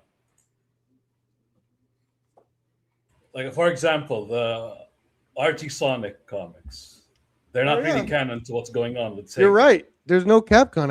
It's Udon. Gamer Gals. So, I mean, it's cool. I don't know. It's launching soon. We'll see how it does. It'll be interesting to see. I don't know. Like again, I don't read Common America. I don't know how if this is like a separate thing out of canon. Would you say it works from a character? I don't know because I don't know anything about Common America. Well, just look at the picture. It seems like it works, right? From like They the fit design in. standpoint. I can see it. Yeah. Which it's I kind don't of know what ironic they do. because Again, I don't know anything about I know nothing about Common America, so I don't know if they have fucking magical powers. Are they just in costumes? Do they actually know how to fight? Like what? If you're looking visually. For pretend it's not Common America. If you saw this and you're like, hey, here's a new Street Fighter character, would you be like, oh, that fits, or no, that seems off? That doesn't feel like a Street I'd Fighter say character. that fits. Because I would say no. She has been influenced by Capcom characters. I would say no, it doesn't fit. Especially in this picture, you could tell the Udon style and the Common American style clash. They're not exactly the same. Oh yeah, that's true. Exactly, If you're talking about the art style, yeah, that's well, that's what I'm saying. The art style clashes, and so just by that, it's like they're different, and She's it stands out. brighter. They didn't draw Ryu in their style, and they didn't draw her Common America in the Tiffany Udon Lords style. from rival schools. That's who Common America ripped off. The same. They all have powers in Street Fighter. Now, see that would work. They all What's do up, weird shit. Arcadian? Common America has powers. They might be OP for Street Fighter characters. Street Fighter characters have powers. They have Hadouken and Shadouken and don't underestimate. What is that? That's a power. Yeah, don't underestimate the Street Fighter guys. You know what I mean? No. Hold on a minute. Sketchbook says, hold on. Yeah, because Capcom doesn't have a comic book publishing department, but if the license holder has full permission to work on their IP in comics, I still think it's a win. Yeah, no one's saying it's a win. The moment Street Fighter introduced Ingrid to the canon, everybody lost their fucking minds because she's too overpowered. So this is the kind of the same situation. Okay? Common America, think Powerpuff Girls. Okay. Yeah, like Magical Girl, Sailor Moon shit. Yeah. So maybe it'll work. Who knows? I think It'll be interesting for sure. I don't know win. anything about Common America to know how many characters. Because I know Street Fighter has, especially in Alpha, there's 30 to 40 fucking characters, right? Is everyone getting their shit in? With Bird Udon. How many issues? I don't know. It hasn't launched yet. I have no fucking clue. Yeah. If it's like a 12-pager, 12 issues, then yeah, they can have every character. Entertainment. It's a graphic novel crossover event 6 years in the making. Street Fighter Cross Common America Championship Edition. So see, this looks good now because it's the same art style. Mm-hmm. It says a 48-page premium one-shot. Mm-hmm. No. I don't think, again, there's way too many. Yeah. If it was like a Common America cross Ryu, right?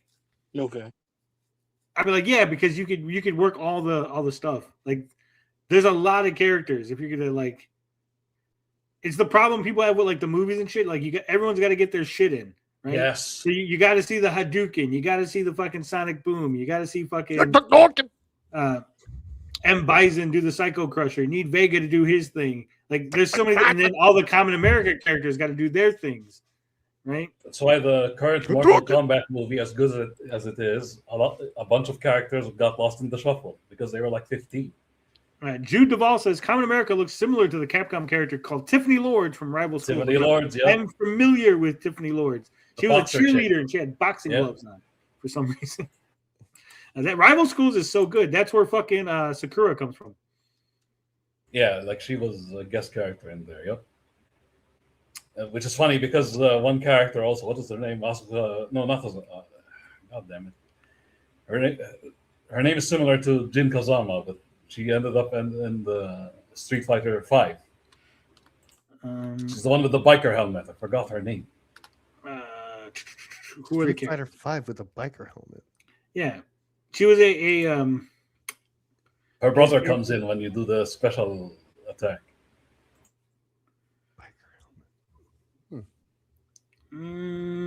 Fuck.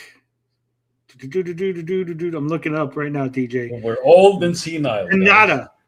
Yes. Natsu and Shomo all featured prominently. Akira Kazama. Yeah, Akira Kazama. That's right. That's Corey the in the one. house. Akira was added as a playable character in Street Fighter V as part of the 5th season. Yep. Street Fighter 6 is better. Corey's in the house. Six, with Udon Entertainment. Entertainment. Street Fighter X Common America. It's a graphic novel crossover event 6 years in the making. Street Fighter Cross. See, this looks good. This looks good because, again, same style. So it does. Common America Championship. Whoa. I guess that's the bad guy from Common America teaming up with Bison. But he looks like this. Like Bison looks like a evil dictator army guy, and then you got this looks like a Power Ranger villain.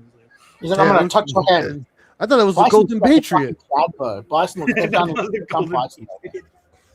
If Skullomania was fighting that other villain, that would work. Because, Skullomania is supposed to be based on Kamen Rider. Kamen Rider. There were other books that did feature Common America and Guile on the cover. I do actually own that comic.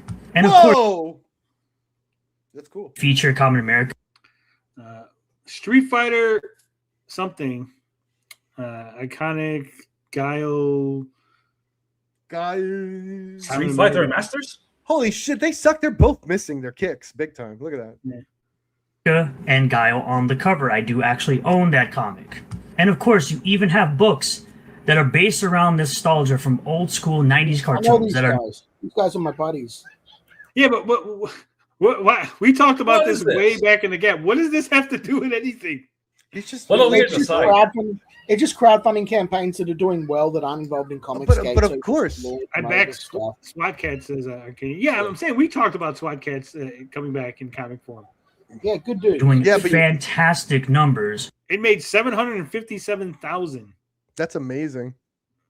SWAT Cats. By comparison, which is actually sad that people that worked in the mainstream comic industry can't pull numbers like this anymore.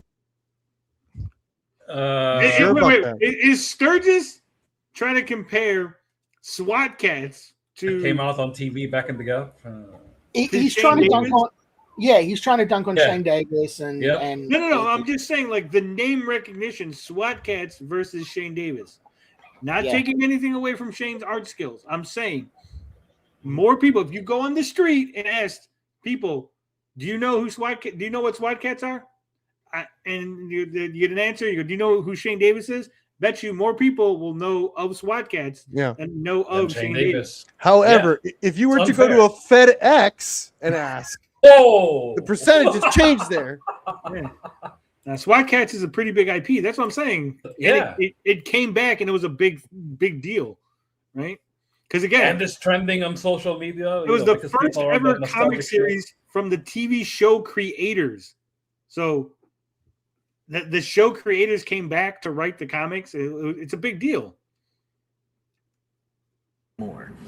This comic definitely hit 100K in 24 hours because everybody from the 90s got their nostalgia hit with SWAT Cats. Now, for people that don't know about this, you actually still can pre-order this on Back to Kit, and they will be shipping this out very, very soon. I, of course, got in 24 hours. I got the discount on the deluxe edition as well as a Kickstarter blind bag, and I believe they had Neil Adams. They had a Neil Adams cover as well. So if you like, does he even like SWAT Cats? I feel like he's doing this performatively. He's the biggest SWAT Cats fan that ever was. If you saw his bedroom, he looks like a fucking SWAT cat right there. Look at him. You think he's got SWAT Cat? Don't be mean. Covers by Neil Adams. They actually have a cover for you. Some person that obviously CG can't pull, just like they can't pull an Alex Ross on any of their covers, even though they're literally indie. I bet you they could. Like Sturgis, do you honestly think that if I said, "Hey, Alex Ross, here's a shitload of money, make me a cover," he would say no?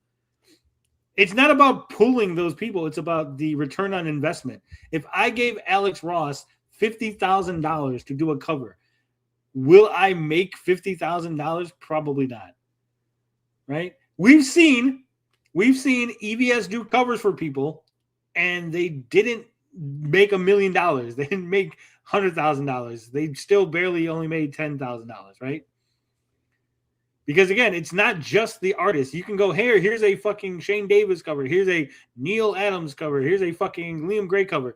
But if no one cares about your comic, the IP, if no one knows about your campaign, you're not going to just automatically make millions of dollars, hundreds of thousands of Sturgis dollars. is acting like Neil Adams is still alive. This is crazy. Alex Ross Frogman would be trippy. Oh, that would be wild. He'd be like photorealistic Frogman. Yep. The wildest part is that Alex Ross would like get a real Frogman so he could take pictures of it first. Yeah. Yep. It'd be trippy as fuck, man. It's like those. It's like when they hired Kubrick to fake the moon landing, but he's such a perfectionist. He had to actually fly to the moon, like take a picture. Yeah. It'd be a lot easier if you just send me over there and I'll shoot it. Like Alex Ross, he's such a perfectionist that he would create a real life Frogman to take pictures of, just so we could have a dope ass cover. Projects that can't pull an Alex Ross because they have the pull and CG doesn't. So what am I talking about exactly with this? You have mainstream comics has the pull to get Alex Ross. Marvel pays Alex Ross a shitload of money. Again, it's not Alex Ross doing a cover for fucking Power Pack. If Alex Ross was doing Power Pack, it's not gonna sell. But if he's doing Spider-Man, that shit's gonna sell. No. Batman, sells, right? No. Again, it's the artist plus the IP.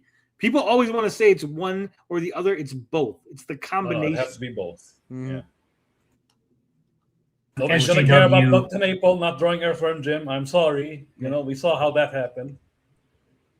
You know, I used to watch SWAT Cats at 5:30 a.m. back when it came out. It was pretty good. Never heard of it. Wait, when did Neil Adams draw a cover for this book? He's been dead for a good while. That's what I'm saying.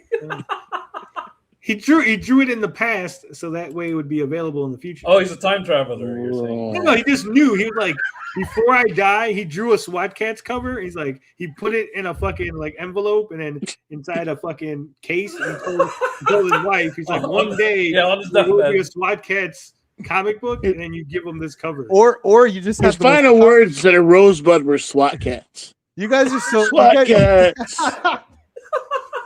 You guys are so limited because, like, powerful seances, you just need a piece of paper and a fucking pencil, and he could. Oh shit! Maybe, like, you know, just need a really good medium. If you get a really good medium, I'm gonna like channel Neil Adams and then just start selling covers. What's like, the name of that that is the ultimate awesome scam and grift. If you actually do these like fake covers, and you said you did like a fucking seance and had these dead fucking artists to do it for you, and you sell it on eBay. Holy shit, that's such a good scam. Alex Ross has that new book coming out in September called Marvel Dimensions, another book released by Marvel Arts and not Marvel Direct. And by good, I mean retarded, but that's what I like. He's going to moonwalk for Cabbage Patch. Talk to me. Dallas Booty. Yeah, talk to me. Wait, Joe Bennett is a CG king now? Yes, apparently. Yep. Apparently. Welcome to Comicsgate Kings, Joe Bennett. That's word on the street. Yo, what does that even mean? He doesn't have a Comicsgate King show. What he fucking do? It's just like how Chuck Dixon. But there's no Comicsgate King show. Well, he said Kings back, baby. as a show is not the same thing as Kings as a person. I have Joe Bennett now, guys. Okay. What is that? JDA. How are they gonna make money? This is so stupid right here. I wonder how those NDAs Eric was so proud of are gonna hold up. The tea must be spilled. So Joe Bennett is going to ruin a profitable gig with Eric July by telling Ethan insider secrets that could get him sued. No, he won't. Right? Because that's what you believe, sir. That's an SJW. Won't happen. Wasteman, who is obviously a CG bootlicker. He's been a CG bootlicker for a very long time. Joe Bennett becoming a hashtag Comicsgate King is a hilarious outcome. It says Chick Dixon, by the way. It doesn't say Chuck Dixon. Oh, no. By the way, you got a super chat. Lifted Monster for $19.99. No comment. Just walked in, flopped his dick on the table, said, "What up, gentlemen?" That ain't cheap. He lifted his monster. Oh. Good one. That's why we keep you here, Perp. Every once in a while, you Yeah, got Hollywood, lifted baby. monster, Hollywood. another hard-working member of the community with a job. Mm. You know, Liquor bud. What are Salute. you drinking? Sauza, Blue Agave Hacienda Tequila Gold, 40% alcohol by volume. Aye. Sounds dangerous. It's the only thing I drink. According to Grok, if I drink 15 of these, I'll die. So, Muerto? salute. Muerte. I just had some things to get off my chest. Well, I'm just entering into it in good faith. And I just want to see this person be better.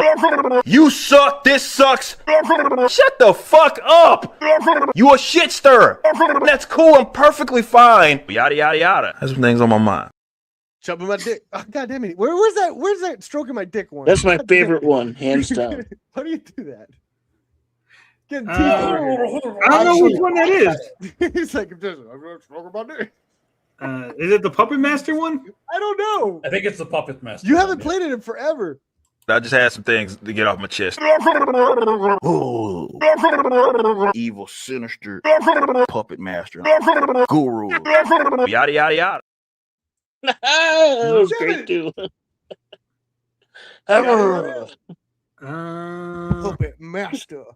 I'm just a puppet master.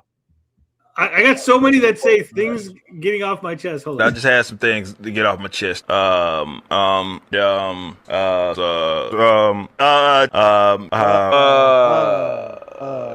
have no idea. No idea. I just had some things to get off my chest. None of you niggas are Chuck Dixon. What the fuck did I just hear? I'm gonna repeat that one more.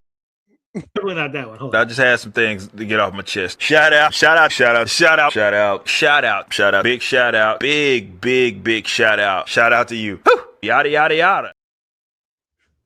No, I don't think I have it anymore. Yeah, it's gone. Oh, you have to I'll look find for it in a older. Dude, stream. Lifted Master got his money's worth out of that one. Holy cow. Yeah, true. Yeah, and I got one more shot. Salute. Salud.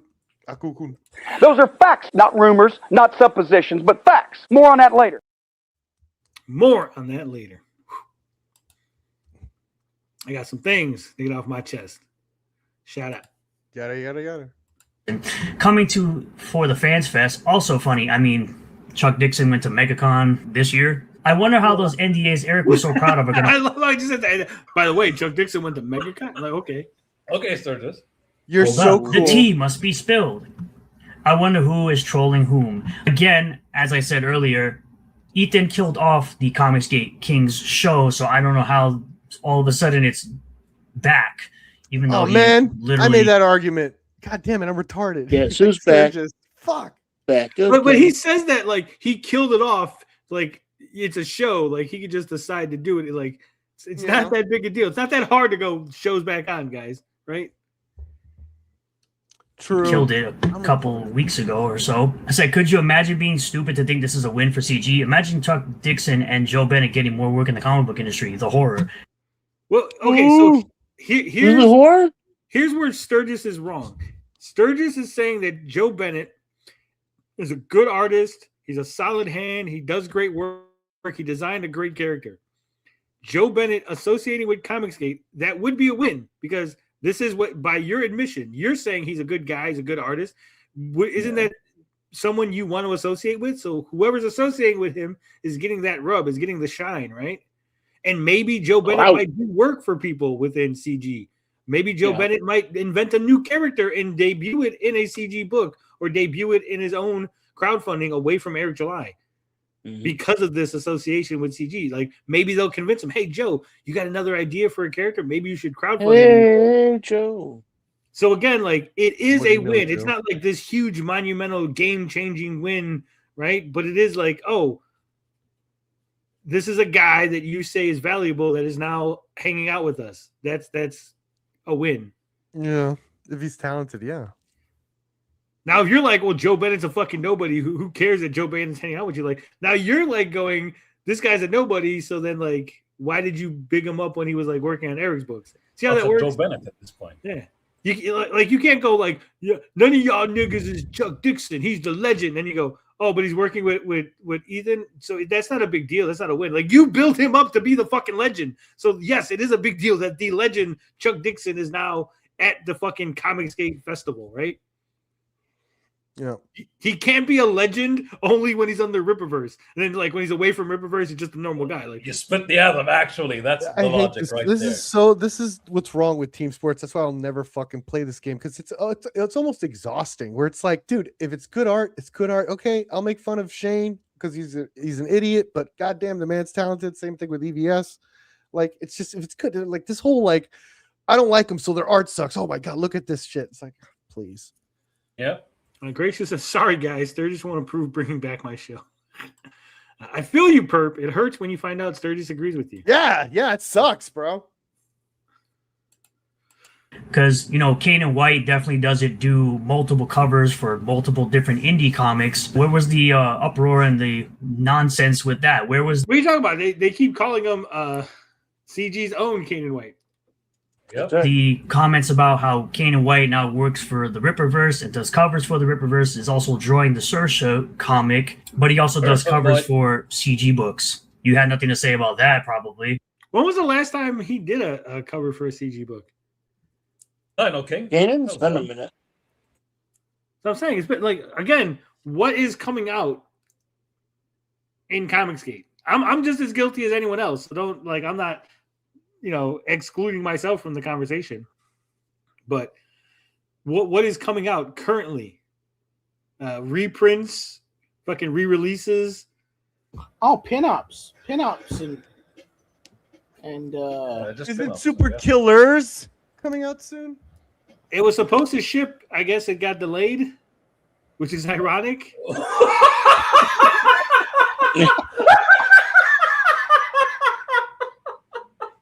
Parody.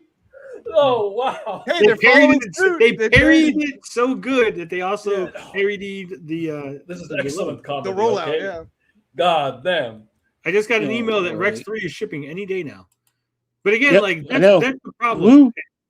Say what you want about Eric. I don't like his comics. I don't think they're good. But now I don't want to say but, because I don't like Eric's comics. I don't think they're good.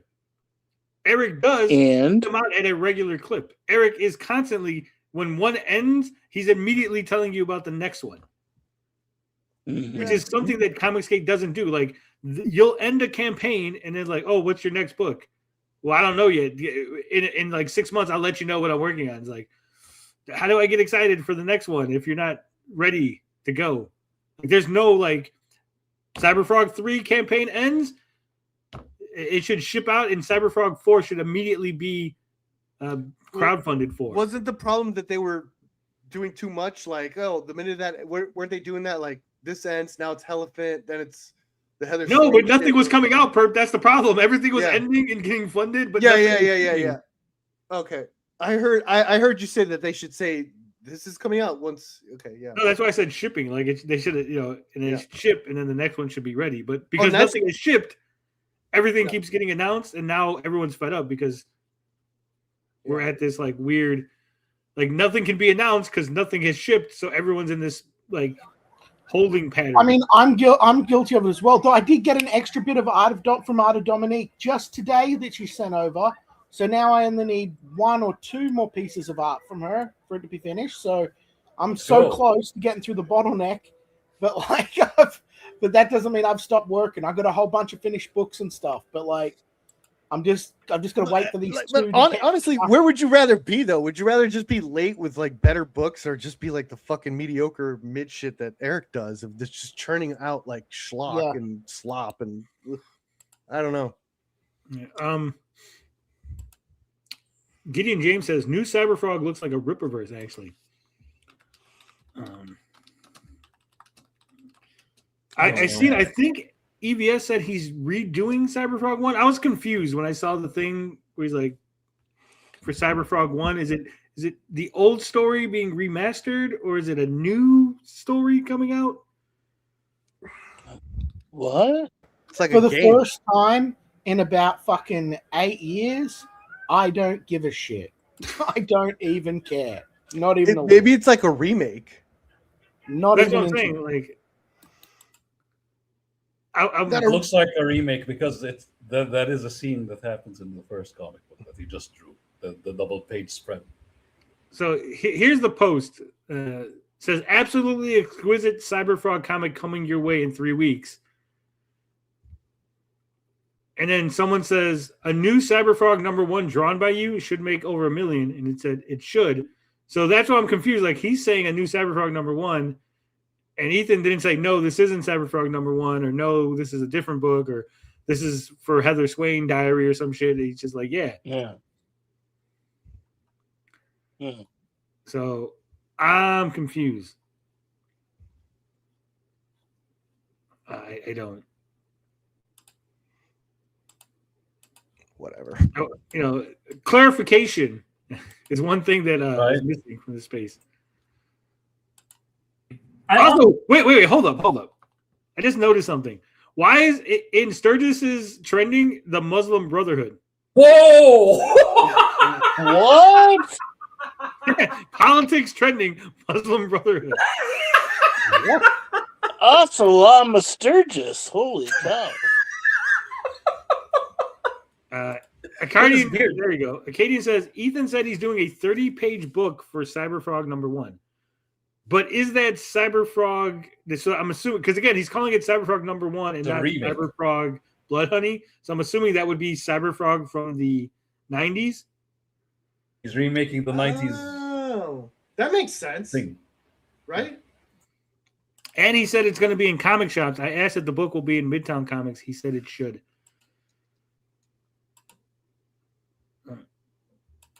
But he also does covers for CG books. You had nothing to say about that, probably. I also really wonder, and I'm concerned for Yanzi Lin. I love the way he said that. I'm concerned for Yanzi. Oh, no.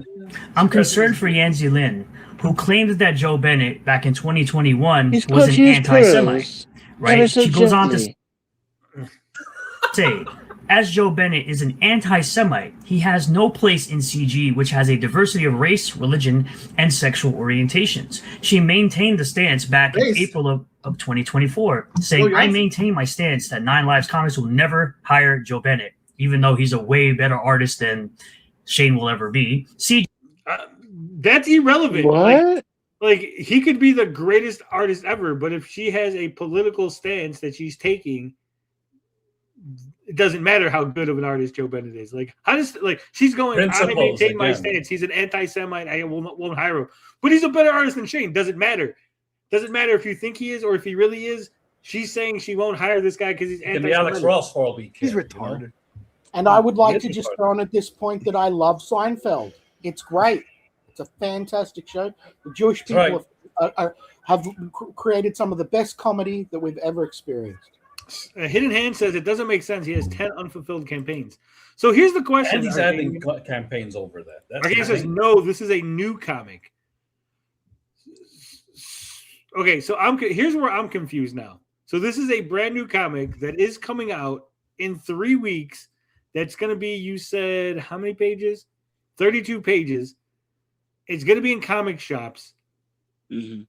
So did he stop drawing the other things he was drawing and start drawing this? Or is this something that he's been secretly drawing for years behind the scenes? So wait, you're telling me Ethan can knock out a 32-page comic in a very reasonable time frame? Jesus. Or he's using AI. At this point, he should be using AI. I mean, why? If it's a remaster, remake, or whatever the fuck, why not? If you're confused, the backers are also confused. Holy shit! What about the Ultra Warts and all, like old stuff from the 90s that still hasn't come out yet? That's what I'm saying. Like, the whole thing is like, so you're releasing a new comic. The whole thing is a mess.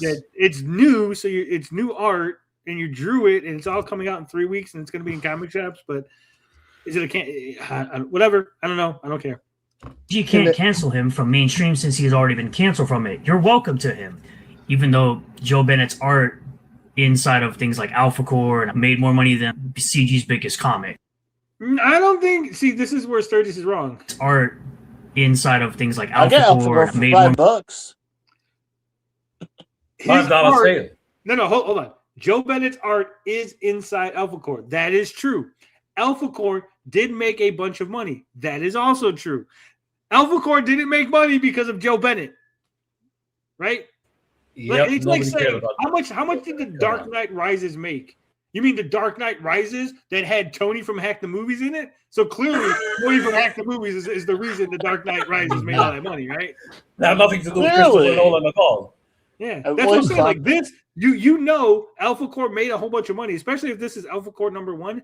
This made the money because of Eric July. This was still when it was hot, and this was like the Eric July still hadn't. We will win here. Professional. Who directed the new Spider-Man movie? I bet no one knows his name. The new guy. I don't know. That's crazy. Actually, I don't know who. And I just watched the damn thing. It's the Shang-Chi guy. Yeah, it is. But I don't know his name either. Is David? It was David something, I think. It is. I'll tell you right now. Destin Daniel Cretton. Destin. Okay. Daniel Cretton. Okay. How is he? Wow, I'm so baffled. How is he good at making action scenes for a Spider-Man movie and not a freaking Shang-Chi movie? I think it's because he was hamstringed as to what he can do in the Shang-Chi movie. Yeah, I guess. Yep. Yeah. That's what you, happened. like, you wouldn't be paying to come in and choreograph that shit. By the way, Frog Tony isn't joking. That movie made it big because of Tony from Hack the Movies. Yeah, that one crowd scene at the in the stadium with Tony from Hack the Movies being there. You could. He's easy to pick out. He's the guy with the big head. Like, oh, look at that guy with the big head running in the background. It's fucking Tony from Hack. Which crowd scene? The football? Yeah, I'm pretty sure it's the football scene. I was in a football scene any given Sunday. I'm in the crowd. That's funny. And that show got canceled. So Any Given Sunday is a movie. The I Oliver thought Stone they movie. made a TV show on it too. No, it was the Oliver Stone movie, the '99 one. When I was in high school, I went that way. No wonder why that movie didn't make that much money. Yeah, that movie was stacked, bro. Look at that cast. It is. It's not a bad movie. Yeah, I liked it. Money than CG's biggest comic. We don't need someone drawing the wrong number of fingers on our human characters. Now, if you go back, you can see that Ethan draws his characters with multiple fingers. I mean, multiple fingers. Wow. Well, so here's the thing. Rainbow the Brood has 3 fingers. I'm pretty sure, right? Like that's the thing because it's a toy. That's the whole point. Yeah. Maybe I'm wrong, but I think he's a humanoid. He isn't really a human. Yeah, I remember that this Rainbow was originally in defense of Ethan, which I shouldn't do, but fuck me, right? He did originally have 3 fingers, and then when he was drawing the comic book, decided that he was going to be giving him 4. So this is early art, and before he'd essentially changed it over. And also, Woody Allen is a great comedian. That's all. What's your favorite Woody Allen movie? And that's Tony knows sports, folks. His sports knowledge is so poor. His sports movie knowledge suffers as well. All right. That's right. I was thinking of Friday Night Lights. That's what I was thinking of. Okay. Which is a sports movie TV show, right? Based on a movie, yeah. fruit with 4 fingers here, 4 fingers here, and then suddenly has 5 fingers over here. It's literally the same hand. It's the right arm and the right hand. Literally so he went again. Yeah, it's a different drawing technically. Not only is it different drawing, it's like you got early concept art, and then like this is in the book where they change. It's literally the same. It's like going look at this early concept art of the Spider-Man costume. It's completely different than the one in the final movie. You go, yeah, no shit, Sturgis. Yeah. From not knowing 4 fingers here to 5 fingers here. So if you want to talk about anybody not drawing the right amount of fingers, it would be Ethan Van Sciver himself. I think it's you want to talk about that? Who wants to talk about that, Sturgis? Anyone in chat want to talk about right amount of fingers? Yeah. Did you ever see that Simpsons episode where they talk about how in the future people would have 5 fingers and they're like, ew, freaks. No, but that sounds ironic. Because the Simpsons they don't have 5 fingers. You don't have 4 fingers and a thumb. They have the 3 fingers and a thumb. And so like it's like in 50 years, humans will have 5 fingers, and they're like, oh, that's weird because there's an extra finger.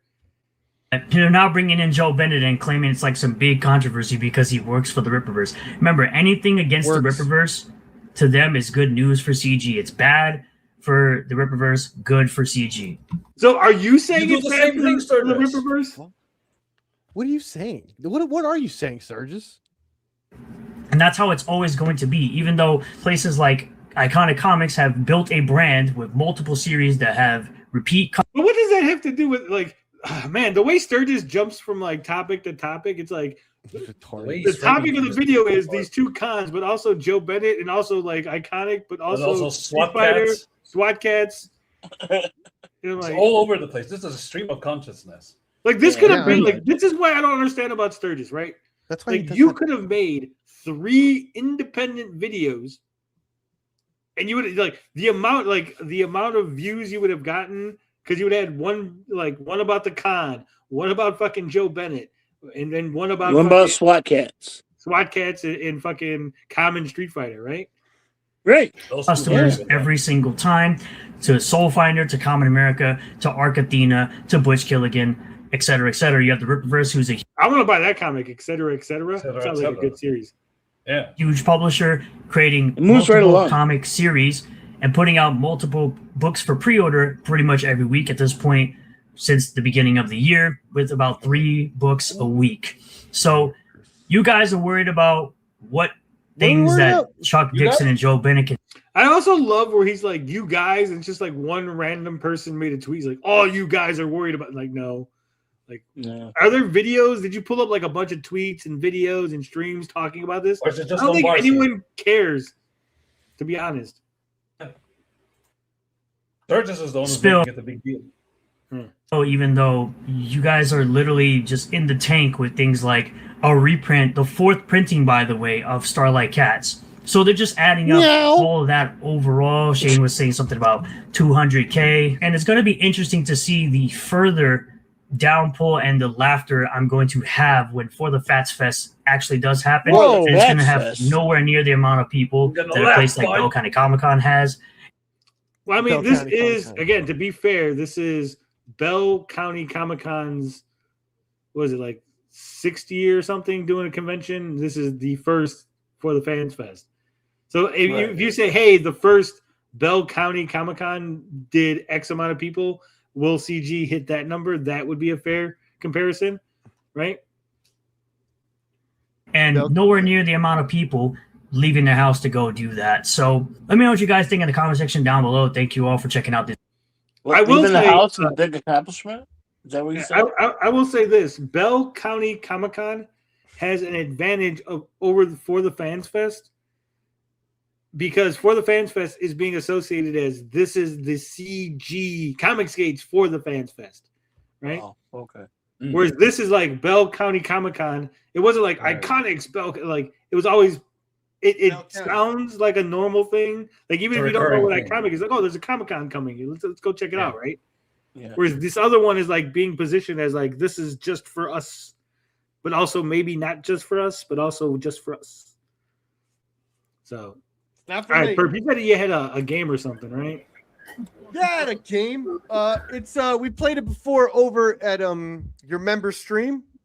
It's a fun game. No one really wins. It's just to hear your thoughts. I like to. Do we hear really want to Before play? we get into that, little movie perp, real quick, guys. Yar. What is the greatest Star Wars parody film of all time?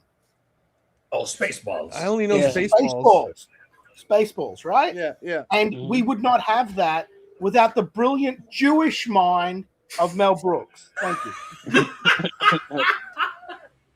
Why are we comparing a Comic-Con versus For the Fans Fest? Because For the Fans Fest is a convention, and because that's what Sturgis' video was. That was the logic. All right, what do you got for us, Perp? All right, I gotta do the thing. Hold on, I'm gonna share it. I'm gonna share the first one. Is it this one? Sure, let's try it. Go ahead. All right, so this one I go. We're gonna be looking at 2 movie posters, maybe more, and I'm gonna go. Each one of you in the panel has to pick which movie poster is the most interesting for you. Which movie you'd rather see based on the movie poster alone. Kind of like judging by comic covers, but we're doing it with movie posters. Hold on, Alexander says, "What's the greatest Robin Hood movie?" Robin Hood, Men in Tights. You're wrong. Because Robin Hood, the Disney Robin Hood is still better. I like the Disney Robin Hood. I'd like the one with the Brian Adams song. Yeah, Kevin Costner. That one. Yeah. Everything I do. Kevin Costner's accent is wild in that movie. Him Bert trying to sings do a that to British his girlfriend accent. every night. Swings into the There's bedroom. no love like your love. All right, what we got? Versus. All right, let's start it off with Alien Whoa! versus My Own Alien. Pick your poison, gentlemen. Let's start with Liam the Great. I can't. Wait, I'm hold choking on to 1 death. second. I'm coughing my guts up here. Move to the next person. Is that the Saska sister on Aliens on Crack? Maybe. I don't know. I didn't check. It's a Bobby looks Brain like her. movie. Maybe. She might be. She did. They do all those. Roll it weird up and movies. look. Look it up. Someone look it up. I'm not looking it up. I'm gonna look it up right now. Oh, Move yeah, on to the do next that. person. Look Guys, up I love Aliens this, on but I Crack. swallowed food wrong. I gotta go. I'll be back later. Oh my God. Are you dying? Is Liam dying? Maybe. Did Aliens on Crack? You just killed Liam Gray. Wow. What's the name of the other one? My Uncle. the My Alien. what? Uncle. Okay. Yeah, the frog's in the way. I couldn't see it. All right. Frog's always in the way. Yeah, I'll move the frog. Is that what you want? Just for the cover. All right. Let's Look at- start with. Boom, I placed him in front of me. Yeah, now you're the frog. There That you makes go. sense. Let's start with TJ then. Aliens on Crack. Easy. All right. Atoy. I'm gonna be different. I'm gonna say my uncle the alien. My I Uncle gotta the see Alien. that. Sure, it'd be fun. Because the That's White House comedic is there. You're romp. just like, what the fuck? Okay. Right? How did they get there? Yeah. Frog Tony. Look at that. Look at how confused that alien looks. Frog Tony. I'm gonna go with my uncle the alien. It Why? just because so Aliens on Crack. There's no aliens on the cover. They just look like normal people. So I feel it's like gonna be super low Oh, budget. I I didn't think think that about that that. character is a trans, and that guy is using his finger as a gun. So it just seems stupid. Whereas this one seems like a weird kids movie that somehow I missed. It's like a 80s or 90s kids movie that you're like, my uncle the alien is like Yeah. Disney Channel like Trying to 3 cash a.m. in on movie. ET. Yeah. Sure. What do you think that kid's holding? The boy in the My Uncle the Alien. I tried to look at it. I was like, is that a Game Boy or something? It's not a Game Boy. There's something. It looks like Tracker. it is some sort of remote, or I think it's a cell phone. It's like one of those big Oh, old chunky The cell big yeah. brick ones that Zach Morris Those had. big Motorola ones. Yeah. This is one of those hacking computers like in All right. Terminator 2. Let's move on. Versus. All right, we got. Whoa! Hold on. Illegal aliens on crack says uncanny. Ah, you see. Illegal The aliens. right Okay, has so a lot of negative space, but it's funny, lol. we got. Maybe it's illegal aliens on crack. The dude on top looks like a blood in, blood out reject. All right. All right. Gary Busey is the ginger dead man Gary versus Busey, come on. The Adventures of Food Boy. I think that's the worst idea. Like, that's terrible. The Adventures of Food Boy. Who'd Yeah. watch that? That's the worst. I idea. would. I gotta find out. It What are his turns out- powers? All right, so you'd really pick Food Boy, The Adventures of Yeah. Food Boy? I gotta know, dude. I gotta know. All right. You guys are comic book nerds. TJ? Gary Busey, come on. Easy. As the ginger dead man. That's right. I like how Uncali said it sounds promising. Tony, does it sound promising, ginger dead man, or is Food Boy? Man. So the Adventures of Food Boy, I don't. So just looking at based on the cover, right? It doesn't feel to me like a superhero movie. It feels like he works at a restaurant. Like, I'm Food Boy because he works at a restaurant, right? Oh, yeah. Oh, man, no. Like it's almost like a jokey type thing. You don't think he's just gonna do this and then a bunch of just random food, like I have carrots? no idea, but bread just comes out. You put Gary Busey in a giant. I hope he's the. I'm assuming he's the ginger dead man himself, right? I don't know. Haven't seen the voice. movie. The voice. Yeah. But I'm assuming he's the bad guy. You put Gary Busey in a fucking giant suit as a ginger dead man, and you let him loose. That's fucking gold right there. Yep. It's gold. Okay. Easily. Gold. I think Ginger Dead wins this one. Sorry, Toy. I know, Ginger but I Dead gotta Man find sounds out. promising. Gary Busey's always a yes, says Randall. Cosmic agrees. It's Ginger Dead Man. Gary Busey, let's fucking go. Well, like Sadly, Gary I know the kid from Switch That Bird Show, the Food Boy kid. Damn. Why? All right. Actually, Wrist up. hold on, real quick. So I looked up Food Boy. He actually does have the power to generate food out of his hands. Nice. See, you gotta watch that shit, bro. Now you gotta watch it. Should I skip this one? This is cheating. No. Okay. Recept Ivedik 2 versus Recept Ivedik 3. I love how they just reuse the same picture, but he's holding up 3 instead of 2. That is cheap. That is Really? cheap. They better have filmed this at the same time. Both of these. Dude, I wish I had feel both like- these okay, posters so- on my wall. That'd be great.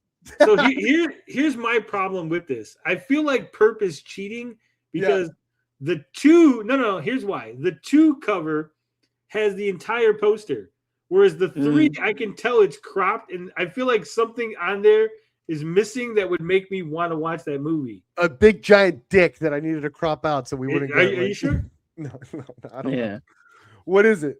What did I get don't know. wrong? That's what I'm asking you. Like, Oh no, I don't know. I don't know. This was stupid. I don't know why I did this one. Well, like the completist in me wants to know the whole story, so I'd have to watch 2 first. you know? Actually, there's Yeah, 6 same. of them, so you better strap. Oh my God, 7, 8, 9. The whole saga. What is this? Oh man, is this What country Indian? is this from? What Pakistani? country Where's is this this from? So I never fucking go. What country? Okay, I see what you cropped out. You cropped out the goat and the car. Go. Uh-oh. Oh, that can't be good. This is Sturgis without the beard. Oh, That wasn't mine. That was Gideon. look at that. Yeah, 2 has the car and a gypsy lady. That was cool. Maybe she turns him into a werewolf or something. What's this? Is a werewolf? Oh, you got me. I with see him gypsies, with a man, right flute there. in his nose.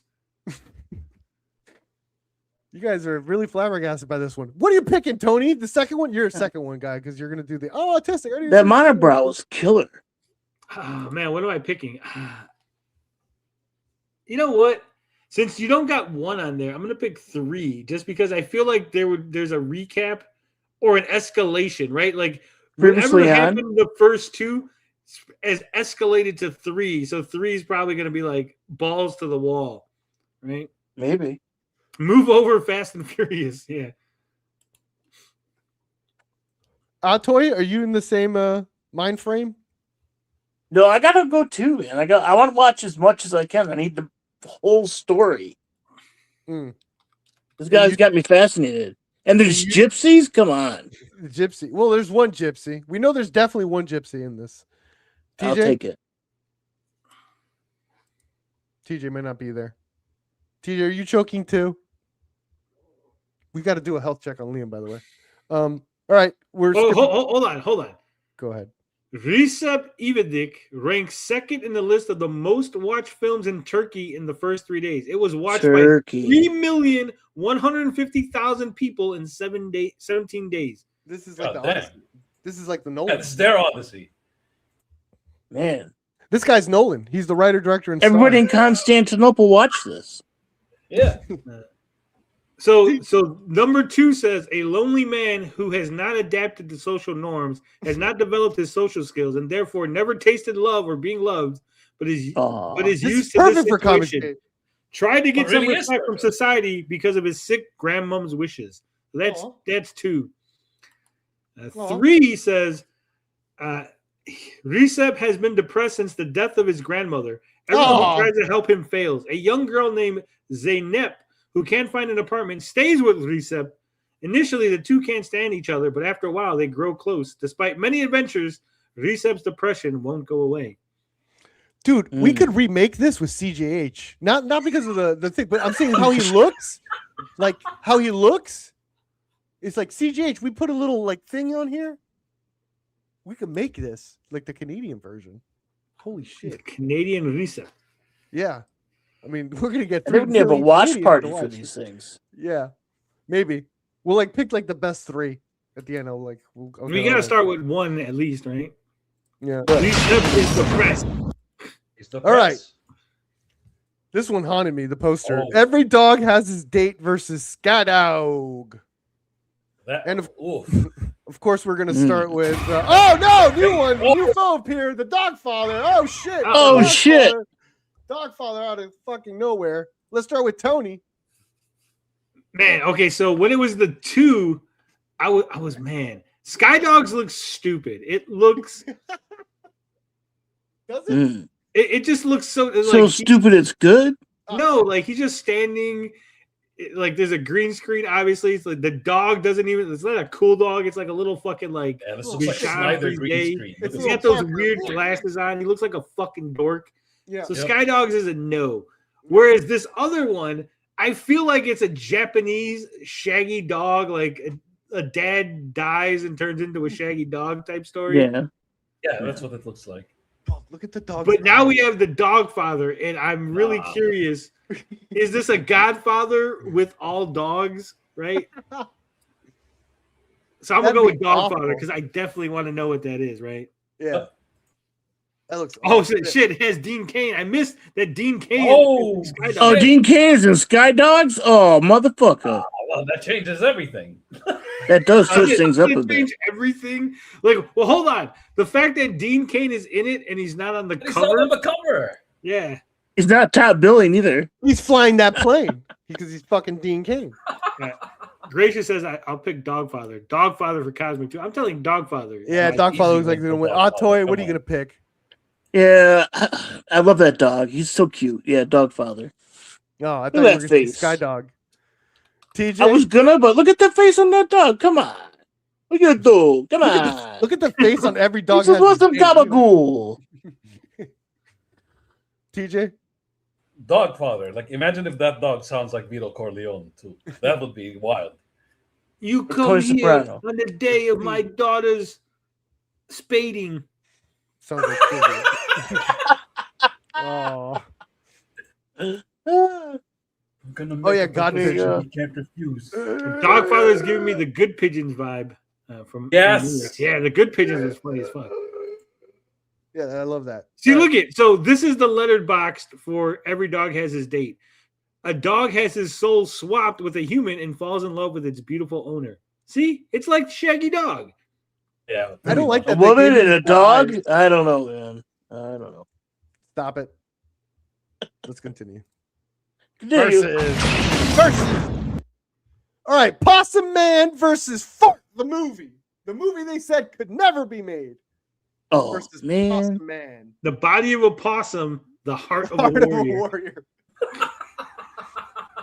I gotta see that. Look at him lift that car, bro. It's awful. That's the worst cover I've ever seen. 6,000 movie is in it. 6,000 movies in one. Oh, Possum. it's not Possum Man. It's Possumus Man. Possumus Man. You're so right. I've been calling it Possum Man this whole time. It's Possumus Man. But that's a possum, right? Oh, Possumus Man? No, it's just the possum. Possumus. Okay. They should have called it All right. Impossumus Man. All right, Tony. Special edition. That part one looks nasty. The other one looks hideous. Man. I mean, I'm going down for potty humor, but man, Possum Man? So Fart the movie, man. Possumus Man just looks stupid. It looks bad. Fart the movie looks disgusting, but I feel like maybe it'll try to be a movie more. Not just will it try to be a movie more. I feel like it's like a low budget, like haha, like something based on a joke, like a stoner comedy. Mm-hmm. Like in the right mind frame, I think Fart the movie could be enjoyable. So I'm gonna go with Fart the movie. With Fart Man, why is he holding that food for the poster? He's gonna eat it. It's gonna give him gas, so he can fart. But it's like that's such a bad idea, like poster idea for Fart the movie. Like that's why it's like. All right, Altoy, go ahead. Yeah, I know. Yeah, that reminds me of Fart Man from fucking Howard Stern. I don't know. Yeah. I'm going with Possumus Man. I want to see that. I want to see the heart of a warrior, the body of a possum. I mean, that's some funky ass shit right there. I gotta see that. TJ, do you agree? Yeah, Posthumous Man looks way more fun. Possibly. Okay. Okay, so just so you know, Fart the movie. This is the story of Russell. Russell loves to fart. He also loves Heather. Heather hates farting. The eternal triangle 90s style. In Russell's private world, we embark upon a wild roller coaster made of fart-orientated music, TV shows, commercials, and gas-related fantasies, which range from the sublime to the hilarious. So come join Russell and Heather in the film they said could never be made. It's definitive fart art. So it's like UHF, but instead of all the skits being funny, it's all fart-based. Right. It's all fart humor. That's terrible. Here, Like let's Raiders jump of the around. Lost Fart. He's like, oh no. He's gonna like switch the beans out. It's like a giant fucking All right, I think I know what you guys are gonna pick for this next one. We got Steven Seagal in Sheep Impact. I have no idea. Versus Big Money Rustlers. Big Money Rustlers. Come on now, yeah. Have you Big seen Money that? ICP? Yeah, that's ICP. I've already seen Big Money Rustlers. Yep. So I'm gonna go with Sheep Impact because I haven't seen it. And also, what kind of movie is called Sheep? Like that sounds like a weird fucking like that sounds like the movie that those guys who like raise sheep and they don't have contact with human females for a while. Oh God. Do you think that's what Steven Seagal is investigating? Who fucked the sheep? Yeah, he's investigating Who fucked the guys sheep? that are raping sheep. Oh my God, I'd fucking love that movie. Oh, wow. Who's fucked this sheep? Don't worry. Dude, have you seen that commercial? Hold on, Perp. Have you ever seen that commercial with the animals that are people? Probably. Where it's like the animals are like dancing, and he's like, and then they like cut over, and he's like having sex with like a sheep, and he like gets arrested. I have not seen that commercial. No. You've never seen that? No. No. I know what we're bringing up now. Oh God. I'm gonna see a dude have sex with a sheep. Great. No, thanks, Steven Seagal. It's all comedy. Oh, okay. Go ahead. Ask TJ what he wants to. Oh, TJ, go ahead. Big Money Rustlers. I think you all are. You guys are wrestling fuckers, and these guys are. Yeah, wrestling. I've never seen the ICP movie, so I got to see that. Yeah. All right. That's funny. Let's hold. Are you there, bud? I gotta find it. It's not like I have find it fucking saved. I have to fucking. Right. This is awful. Whoa. Russell Madness versus Most Extreme Primate. Oh my God. Ooh. I think I seen MXP. I think I would have seen that too. That's part of the Airbud universe. Apparently, there's an Airbud universe with different animals doing weird shit, sports shit. I mean, I don't know. Did I see that? I don't know. Russell Madness though. That's cute. Look, the guy has a coach and everything with the Russell towel. Madness looks like it has more going on, you know? Has a personality. Yeah. Jack Russells are cool. The thing about Most Extreme Primate is that they might have trained a monkey to ski. Like you might have snowboard? Hell yeah. Snowboard, I mean, yeah. They might have, rip right? that shit. Because I don't know if you could do that. Can you do that? Dude, Sure. I bet you if you put a chimp on a board, he'd rip it like that fucking Zach White dude. That's when, yeah, they go crazy. That's why I don't know if you could do that. Like, I think They're so nimble. freaked out. Yeah, I bet you they could do it. Maybe. I've never seen it. Hey, chat, you ever seen a primate fucking snowboard?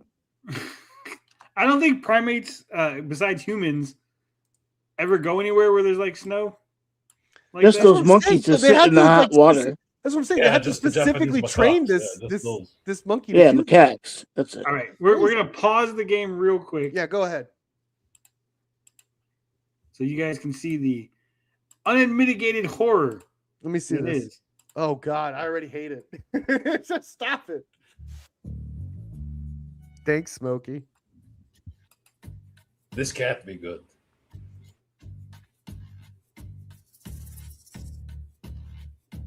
Is he trying to look for things to fuck?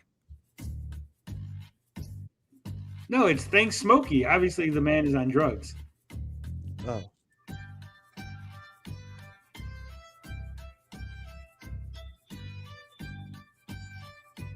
This is not a real commercial. What is this advertising? What is this for? Mushrooms? It's commercial. Man, this looks like a wild This is trip. this is like siren shit. Like I would assume those are Yep. three witches pulling something or some shit. Clearly, you missed what I said at the very beginning. What? That he's high? Those are really sheep, and he's gonna have fucking one of them. Yeah, those are sheep. Those aren't people. He's high. Yep. Yeah, but that's what I'm saying. Those are sheep and those are people. What is causing that? It is witchcraft. So you run No, away. he's high. He's just on drugs. Or mushrooms. Drugs don't do that. Purpose, like, how dare you talk about drugs that way? Definitely This is This is what's called propaganda. Yeah. These are the guys riding his Mushrooms bike. I've taken have never done that to me. Damn it. This is the type of OnlyFans content I'll pay for. It's $56K.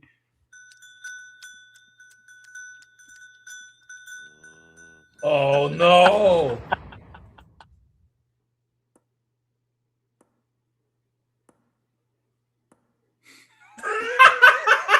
The way they're looking at him.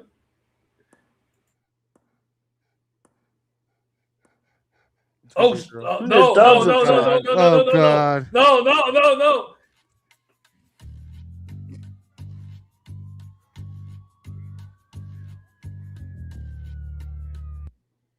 What's he looking at when he sees regular people? What the fuck? I'm way too sober. What's happening? It's an anti-drug PSA. My lord. Here, let's do this. Stay away from sexy looking sheep. Let's do this last one. All right, last one. $20 is $20. A hole is a hole. All right. All right. What we got? Last one.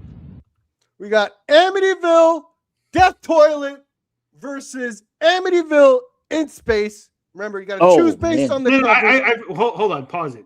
I see all that timeline. I'm not even discussing anything because I know you're gonna go new challengers coming in. There it is. Let's go! Amityville Black. Oh shit!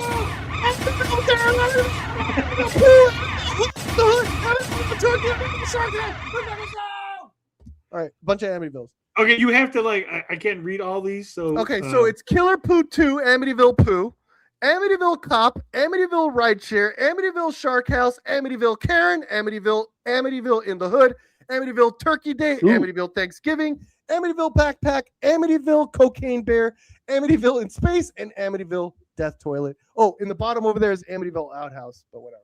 No one's going to pick that one. So let's start with Froctoni. Okay, so I feel like the only one of these that is actually has the actual spirit of Amityville Turkey Day feels like they just slapped Amityville on top of a movie about a killer turkey. Same thing with Amityville Cop. What does the fuck does it have to do with Amityville? Amityville in space feels like the only one. Like the house was sent to space and now it's like aliens. Could you imagine aliens? What's this weird thing in space? And they land in it. Aliens are now being fucking fighting Amityville ghosts or demons or whatever the fuck. That cover is great though. Look at that. Yeah, the cover is awesome. Even the Cocaine Bear, that's on its own. You don't need the Amityville. So putting the Amityville feels like just slapping something on for no reason. I'm going with Amityville in space. Final answer. The Amityville in space. Toy. You know me, man. Amityville in space. I got to see that. Cosmic Horror says Cosmic Vader. Yeah. Cocaine Bear is the best poster. None of because In the Hood says Alexander Smith. Wow, the Amityville genre is popping. It really is. There's over 75 of those. Oh, they're all real films, Brett. All these are they're all real. Yeah, they're all real.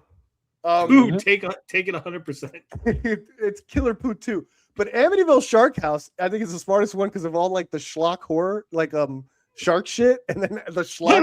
What could that be? What do you mean a shark house? I don't know. Is a house made of sharks? Is there a shark in the house? If there's a Sharknado, they can be a shark house. Yeah. You know, I've only seen the trailer to one of these, and that was Amityville Backpack. Because I was like, "How the fuck did they?" Amityville Backpack looks wild, actually. That's a good cover. I mean, I can imagine they just opening your put the backpack backpack from the house No, it's a normal back. It's the worst trailer you'll ever see. It's a normal backpack, and then like it has a little screw that gets into like. Well, the trailer is just a girl's back, and she's just like. It's great.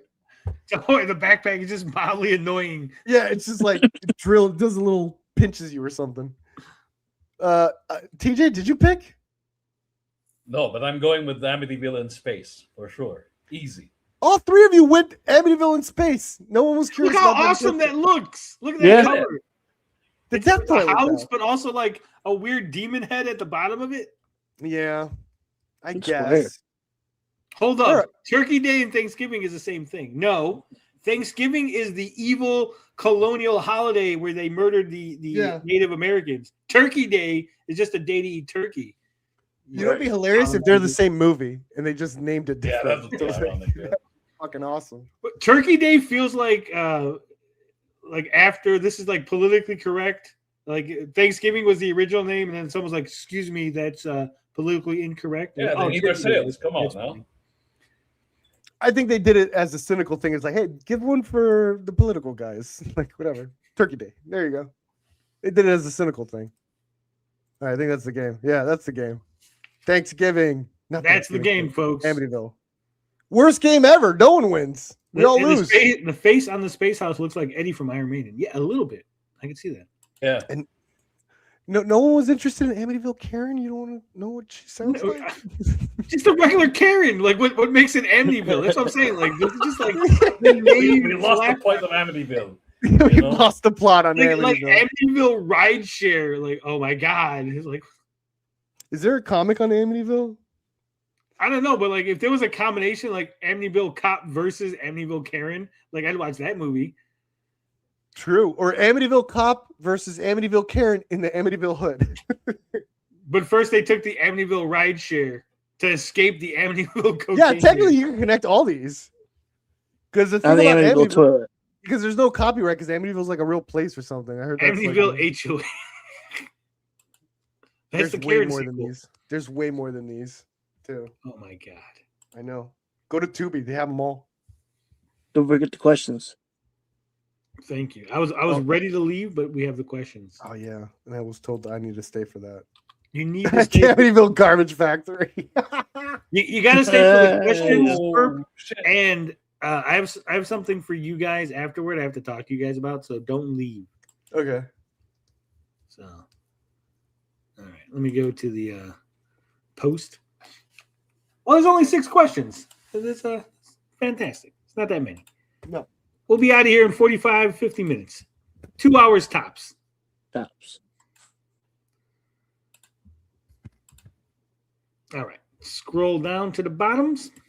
Oh, yeah, it's 115. Shit. Amalgam comic question. How would you go about developing a one-shot story with the following concept? Oh my god. After a dramatic incident, Jordan Blaze, former U.S. Air Force I see turned what to you did stunt there. pilot, is recruited by the forces of heaven and receives the ring of Zerathel that binds him to a repenting fallen angel, while also imbuing him with the power to create hellfire constructs capable of delivering soothing solace to the innocent and scorching judgment for the wicked. Now Jordan spends his nights hunting down criminals and supernatural beings that serve the demonic entity known as Sephestro. Working title Ghost Lantern or insert writer's choice. Man, so right off the bat, I'm loving this. This sounds good. Like you've pretty much nailed the concept for a Ghost Rider Green Lantern combination, right? Yep. Very amalgam. Very amalgam. How would I develop the concept for the one shot? Man, what do we? So clearly he's got to fight Sephestro. Man, these names, like amalgamating the names is always like you get one good one and then you get like one that's like really hard to pronounce because it's just 2 names smashed together. Mephisto? Should have been Mephisto, actually. Mephisto, yeah. Yeah. Yeah, Mephisto. There you go. Man, I'm not really familiar with any Green Lantern. I'd mix villains. Atrocitus with Blackheart. That would be wild. See how Blackheart looks? In the Atrocious comics? art. Yeah. I would just have him, you know, you got to do the origin story. Obviously, it's a one shot, but I would have the plane go down, right? And instead of, you know, in Green Lantern, Abin Sur comes down, I would have an angel come down, right? To give him the ring. Like you could survive, but you got to take this burden upon you. And that's the ring. And since it's a fallen angel that's repenting, right? Like the ring that binds him to the angel, like you could say that, like, say Jordan Blaze was not the best guy, right? And so like he's on the fence of whether or not he's going to get to heaven. So part of his, like, we're bringing you back to life and binding you to this fallen angel, but it's your job to help that fallen angel repent and redeem himself, right? It's almost like a Wonderful Life, where he's like, you help me get my wings type deal, right? Like, I need you to, like, not fuck up so I can go to heaven. So he's got to, like, get the fucking Ghost Lantern to not fuck up, so that way he can go to heaven when he dies. And obviously Sephestra would unleash some demons upon the world, right? Maybe some yellow devils, right? Some yellow devils come up.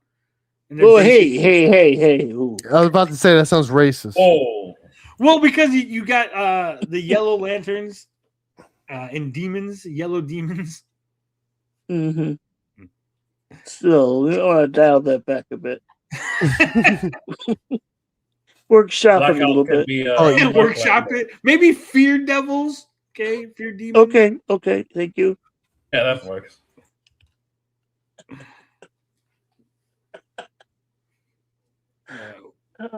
And then that would just go about that, and then just end it with, obviously, you know, he's not redeemed yet, but he's on the path. Mm-hmm. And then, like, after he defeats the fear demons, right? And he's like, I want that Bill Bixby type of shot where he's walking down the street, because obviously he's not flying in his hell plane everywhere, right? So he's just walking down the street. Doo-doo-doo. And then you get a shot of Mephisto. He's like, damn you, Lucifer. Right? And you're like, oh shit, the fallen angel that was bonded to him was fucking the devil. Oh, because the light, see? Yeah, that makes sense. The lantern. Will the yellow devils be led by Gigi Ping or Winnie the Pooh? Oh. Well, since it's an amalgam, it'll be Gigi Pooh. Right? Winnie the Ping. Gigi Poo. There you go. That's my concept. Dennis says, Tony, do you feel sometimes lured by the dark side of drama in streaming these days? If so, how do you control the temptation of perhaps lashing out? Obviously, the siren call of the drama maiden is always whispering in my ear, right? It's like anything. You got to go cold turkey. Yep. And find some other outlet. Like if I ever think like, oh, I'm gonna do drama, I do something else, right? I get it out of my system. I play some video games, maybe watch a YouTube video, or I say something to these guys behind the scenes, right? And I get it out of my system. I'd rather be talking about Mexican Spider-Man, honestly. Well, that's why I'm bringing up more things. Like, oh, I gotta find things to talk about, because if there is a lull, if there is a space to fill, time to fill, that could tempt me to be like, well, fuck it, let's talk about this thing, right? So it's like, make sure there's always something for us to go to. I always got things. Yeah. I got a monkey on my back. It's called drama. This is an interesting one for everyone here. What were the movies that you watched most when you were a kid? 6 to 9 years of age. Examples: 7-year-old me would regularly watch Return of the Jedi, First Blood, and The Great Escape. Perp, This should be interesting. As a young lad, what was the actual little movie perp watching? Little movie perp. Little movie perp would watch Police Story, Jackie Chan's Police Story, Monster Squad, Army of Darkness. Those three I would rent. I probably remember the most renting a bunch when I was a kid in Blockbuster with my brother. Those three. Those were the core three. Monster Squad, Army of Darkness, Police Story. Uncanny says Ghost Lantern has to rescue his fellow Spectre, the moaning ghost. Oh shit! There's a ghost. Ghost. Man, and before Red that, Lord I fucking loved Lethal Weapon too. Like I wanted before, like I wanted to be a cop at one point because I thought that was like, you know, I was like, Did you know that originally, what's his name was gonna die in Lethal Weapon? Riggs? Yeah, I know. I love that they kept him alive and he's part of the family. That was way better story, Yeah. way more satisfying. I'll tell you what movies did you watch as a young lad? Like from the ages of like 6 to 9 or whatever. I'm so old we didn't have a VCR or anything at that time. But when we did get one, me and my siblings, we always were in comedies all the time. Like it was in like there was one called One Crazy Summer that had John Cusack in it. We used to rent the shit out of that. Ferris Bueller's Day Off. Oh my god, we must have rented that 1,000 times. And my brother and I were really into James Bond, so Goldfinger. We rented that a lot. He's the man. My name's Pussy Galore. Yeah. Yep. What about you, TJ? What were you watching over there in Transylvania land? See, you'll notice every guest character in Mortal Kombat that's all the shit I watched. It's probably because I ended up on accident. You watched Homelander when you were 6? No. Forget that. I'm talking about like Conan Joke, the Barbarian. Obviously, I knew you didn't watch Homelander. Terminator, Judgment Day, Aliens, Predator, all that shit. RoboCop, and He-Man. That's the other one. That's the one that you guys are violent. Oh yeah, I saw a lot of RoboCop, Highlander, Mad Max. Yep, Terminator. 89 Batman was the first VHS I ever got. Nice. Road Warriors. So, as a small lad of 6 or 7, 8 or 9 years old, I definitely was watching the Never-Ending Story so fucking much. Okay, I forgot to mention it because I actually watched that too. I missed that one.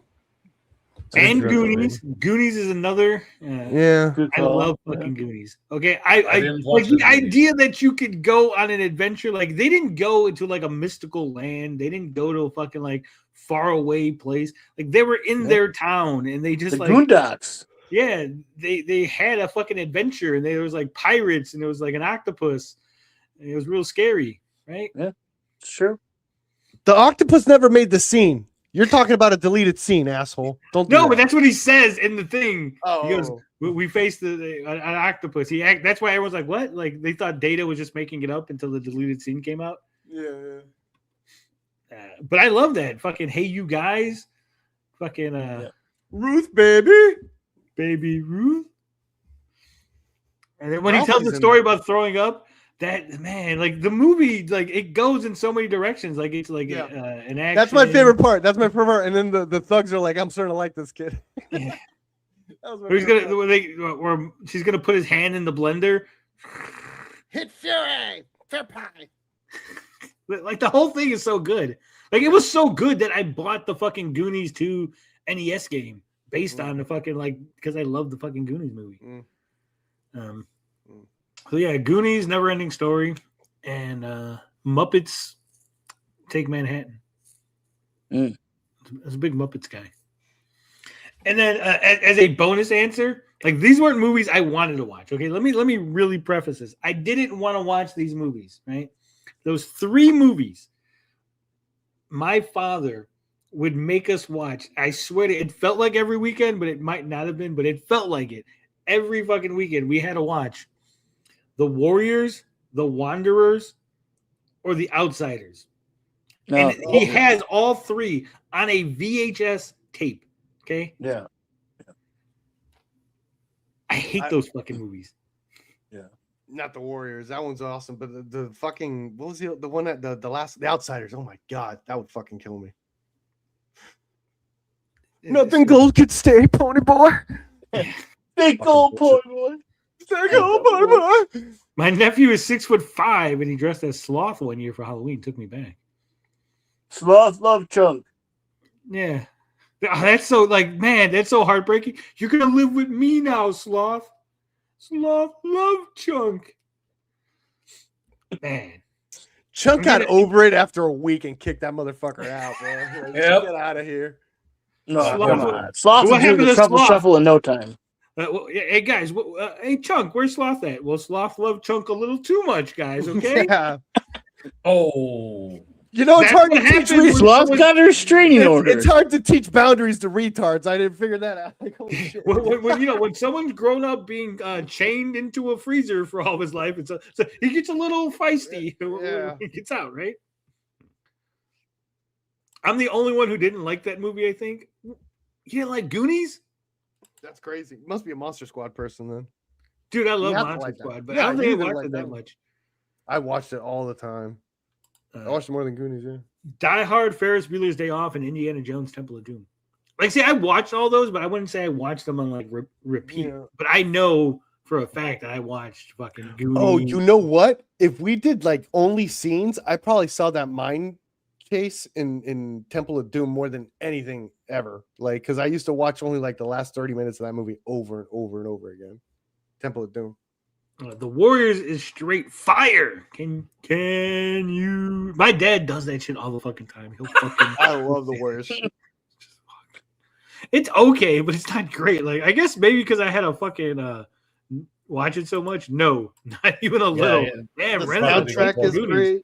The soundtrack is amazing. I love Warriors. You be hating on Dark the Goonies. Crystal. That's also what I watched. Oh yeah, that's a good movie. You guys are sick. Obviously, he tied him to a clothesline and run around all day. Two Towers is Alexander. That kind of comedy doesn't appeal to me. Man, it was so funny when the little Mexican ladies try to clean the house and Mouth is telling her shit in Spanish and it's all wrong. Yeah. It's if you go in this room, he'll beat you. What? Then Corey Feldman was actually a good actor. Yeah. Then he grew up. Ivor says, "What is wrong with Perez Hilton? Hollywood, fucking fame, too much too soon."